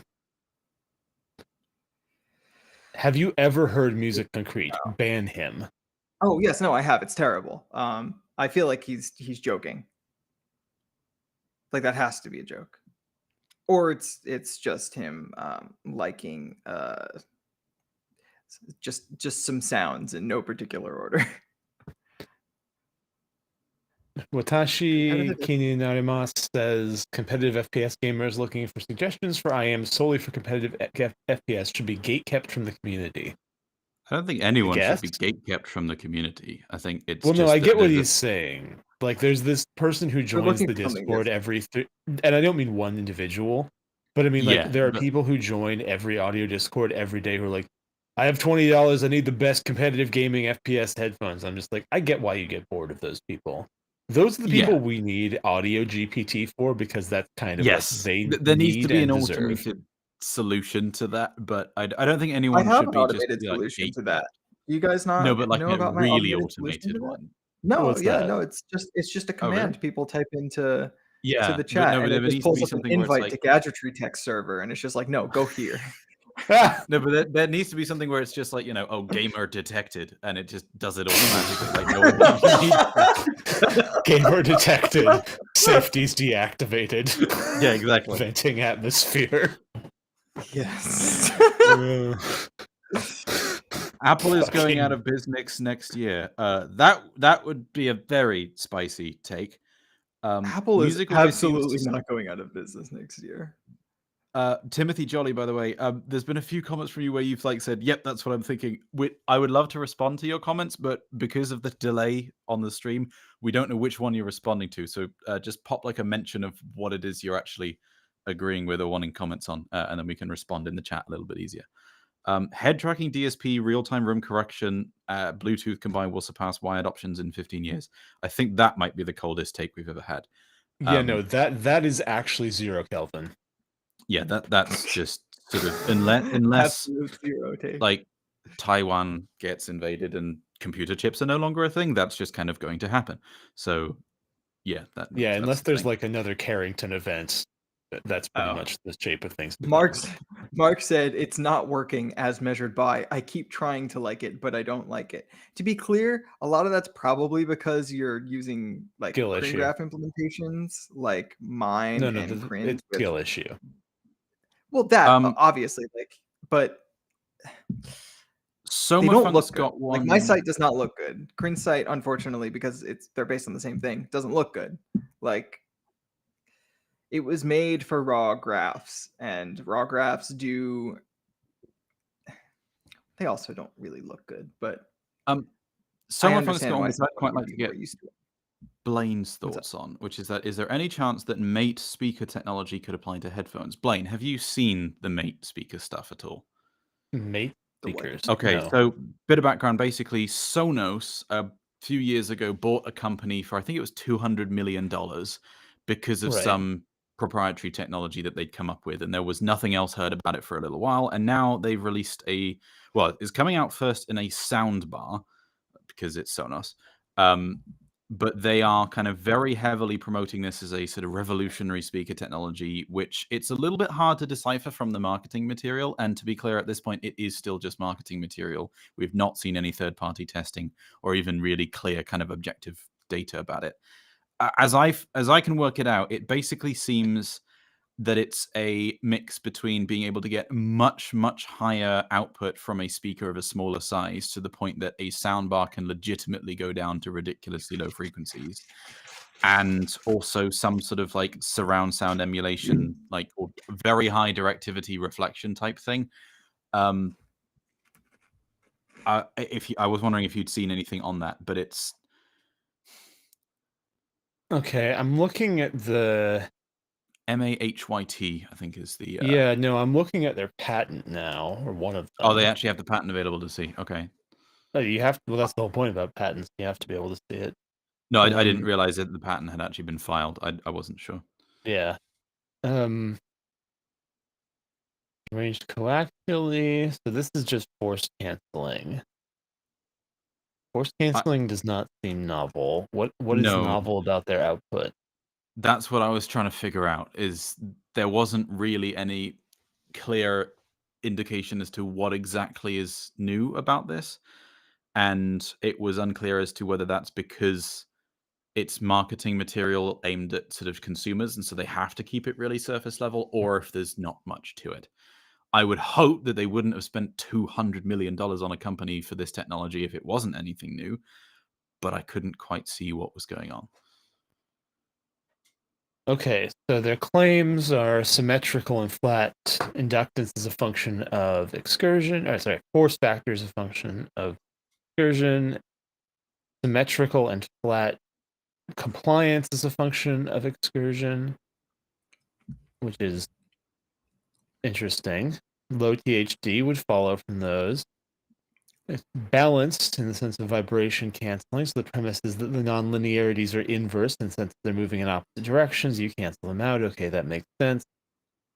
Same output as a conventional driver with approximately 2.5 times larger cone area. Okay, that's a claim.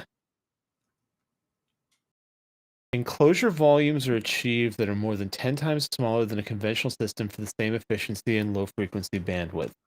So that's possible. We discussed something about this, I think, on the stream once, where it was about like the system that had a nonlinear magnetic basically a magnetic spring that pushed inversely to the nonlinear compliance of and the nonlinear force factor of excursion, so that it would be linear to a much further excursion. I don't like it. It's something that could theoretically exist. Whether it works as their patent implies, I don't know. Its utility for headphones is negligible. Like, we don't really need to make smaller headphone drivers. For Yeah, speakers, efficiency is this is not really the mind-boggling. challenge. Yeah, I mean, If like, it's all true for speakers, I mean, like just subwoofers being smaller and or more efficient is pretty neat. oh no, this would be Like, enormous for anything speaker. Even for like ear speakers and neck, like the head, like neckband stuff, that massive. For anything with a sealed or even moderately sealed volume, I don't think it will be super meaningful, but I think it would be very interesting for speakers. yeah. If it works, which Also, I'm not sure. I mean, Also, are 'cause we ignoring heart use things on purpose? He had 2 questions. no, I did not look chat. Sorry, hang on, let me go back. Those were further up. That's why I asked. If you record Spotify and Tidal lossless of the same recording master, you won't be able to ABX no matter how much you think it matters. I have done that before, so I would disagree. I may do a video on that at some point. Yes. Well, I would also just point out OTG. that I found it much more difficult to do it with the like online one that people recommend. I think a lot of that is because Windows mixer things rather than actually doing a bit perfect playback and recording. Windows mixer makes things somewhat inconsistent, and it's not you're not actually playing back bit perfect if you do that online test. So actually do it with like Foobar ABX plugin and a proper recording. Timothy Jolly says it was great to see us at SoCal. I hope to see you in a future one as well. Go to Can Jams if you can. Honestly, they're too much damn fun. Someone Yes, I'm mentioned very a excited. Golden Sound Wait, Edition Hollow Cameron, Audio May. sorry. Yes, sorry. Are you going to Dallas? I forgot. I don't know yet. I'm not. I'm trying to get an answer out of Taryn. I have no plans to do further collabs at the moment. I love the Hollow May, and to be clear, I think that the May as a standalone DAC is better than the Wandler as a standalone DAC. The Wandler GSC obviously has extra features, which I think make it better for headphone listening. Hence why I have the May in my speaker room and the Wandler as my headphone DAC. I only really want to do collabs where I feel that there's a genuine, unique thing to add to it. Like the Aperio, there was an opportunity to do a tuning that was way more precise and flexible than what would ever be possible with any other headphone because of all the stuff we can do in the bass unit and the electrical filters and stuff there. With the Wandler, there was the compute power available to do things like the spatial enhancement. I have no interest on slapping my name on a product and have turned down various offers for collaborations where I didn't think there was anything significant enough that I could add. Also, I don't know what I would do to improve the May. Not that I don't think it can be improved, but just that goes above my knowledge. What Jeff Zhu has done with that to get that level of performance out of an R2R ladder as well already is mind-boggling. And he has actually told me a little bit about how he's done it. And Blaine, I might need to talk to you about it a little bit, but it's actually incredible that it exists in a consumer space at all, let alone not in some like crazy metrology device or military thing. Have we got any other spicy takes? Harchu says objective scientific facts shouldn't affect subjective experience any more than audiophile rock, cable risers, and expectation. Mixed views on that one. Do we really want people to be buying the purple fuse? Yeah, like you can't. If you are hearing something, it is because of some sort of objective truth. We're not mystical. We're not hearing something that isn't there, right? The objective stuff describes what we're hearing. Our interpretation of that may be limited, but if objective data says that there's a 10 dB 6 kilohertz peak, you're probably going to find that headphone a bit harsh, unless you're blind. If you, at that frequency, it might not actually be there, but yeah. No, that was just. I think I get why Hart you would make this take, because like a lot of the discourse is made worse by people, I guess, treating the data as overly explanatory of the experience. Often someone else's experience who is not their own. You shouldn't let people say you didn't have that experience. I have a chart. Yeah, like Blaine, unless you're Blaine. I love that quote, Blaine. By the way, I appreciate it. It is a very good quote. But yeah, rarely is that ever something that I actually find as productive, because it's mostly the people who don't actually understand the measurements they're using that are doing that. Archie says, I decided to listen to Taylor Swift for a few hours while working. It's beyond tedious. Huh. I have no opinion on this. I've never heard her.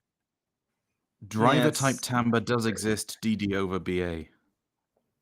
Okay, There are measurable so- differences between Yeah. those Yes. two in situ. That's the thing you're talking about. Well, I think he's saying there's driver type timbre separate from those measured differences, which Well, that's I the don't think he's cynical saying reading. that. I think he's let's just be saying that charitable. DDs have better timbre than BA. well, Which why there do you is think that objective. is? I don't know. Well, because of the frequency response differences due to acoustic impedance, of course.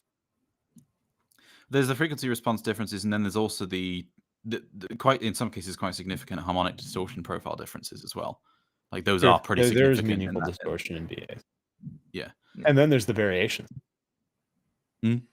Oh yeah, Yeah. isn't the variation like a compressor or something?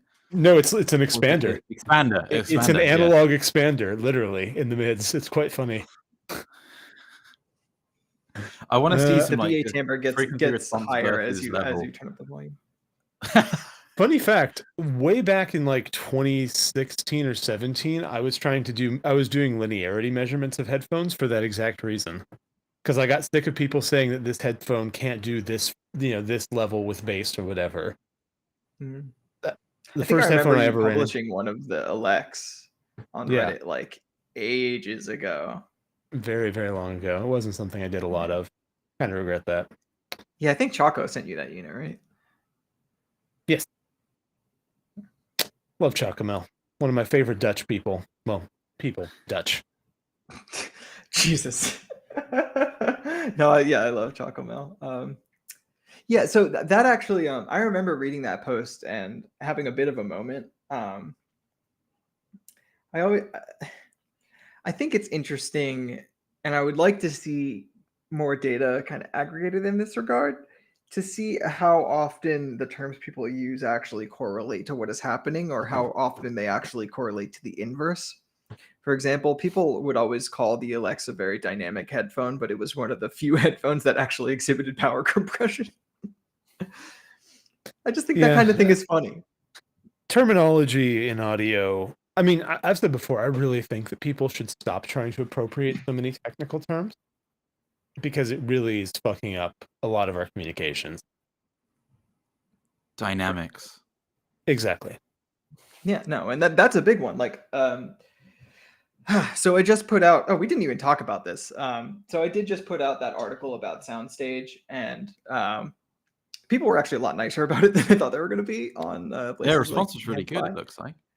Yeah, but I got a lot of people asking me to do one about dynamics, and that is being worked on. It'll be like this, where it takes quite a while to materialize because I need to gather a lot of data. But do a lot of good thinking.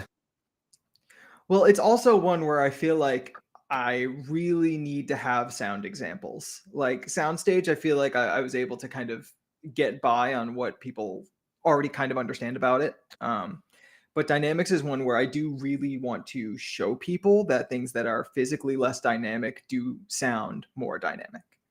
Because I think that's an important component of like helping people understand why the term isn't especially helpful or correlated to what is actually going on. Hobby Talk says, "Can you read your articles on YouTube for us?" So I don't know. Do you guys remember Grover when he was like on the channel for a little bit? There was one video he did where he was like, I think in like a really nice like study area with like a nice lounge chair, and he had like a turtleneck on. And he looked super cute, and I was like, man, I would love it if I could get Grover in that room to just read my articles. Fire crackling away. Yeah, no, exactly. I would love to do a fireside chat where I just explain the content of the articles to people. I know a lot of people don't want to read them, but I do want to be a little bit honest here and say I did already do most of the work in putting it all together for you. If you're interested in it, I do suggest just like giving yourself 20 minutes and reading. And for those who want to watch a video, not to read. What'd you say? He was elected to lead, not to read. I was not elected to do either. But yeah, I mean, I do sure it's plan to coming do back, a isn't video it? on it at some point down the line, but it's not going to be for a while. Right. I think we should wrap up. Yeah. So this has been our video. We didn't mention that we're sponsored by headphones.com at any point, so that's not good. So this entire podcast is brought to you by headphones.com, your number one place to learn about and buy audio equipment. Not just headphones, but also thumb speakers, digital analog converters, headphone amplifiers, cables, and even some other weird shit. So visit our website, visit our forum, the Headphone Community. There's a thread there where you can suggest things to talk about. Several of the topics we talked about today came from that thread.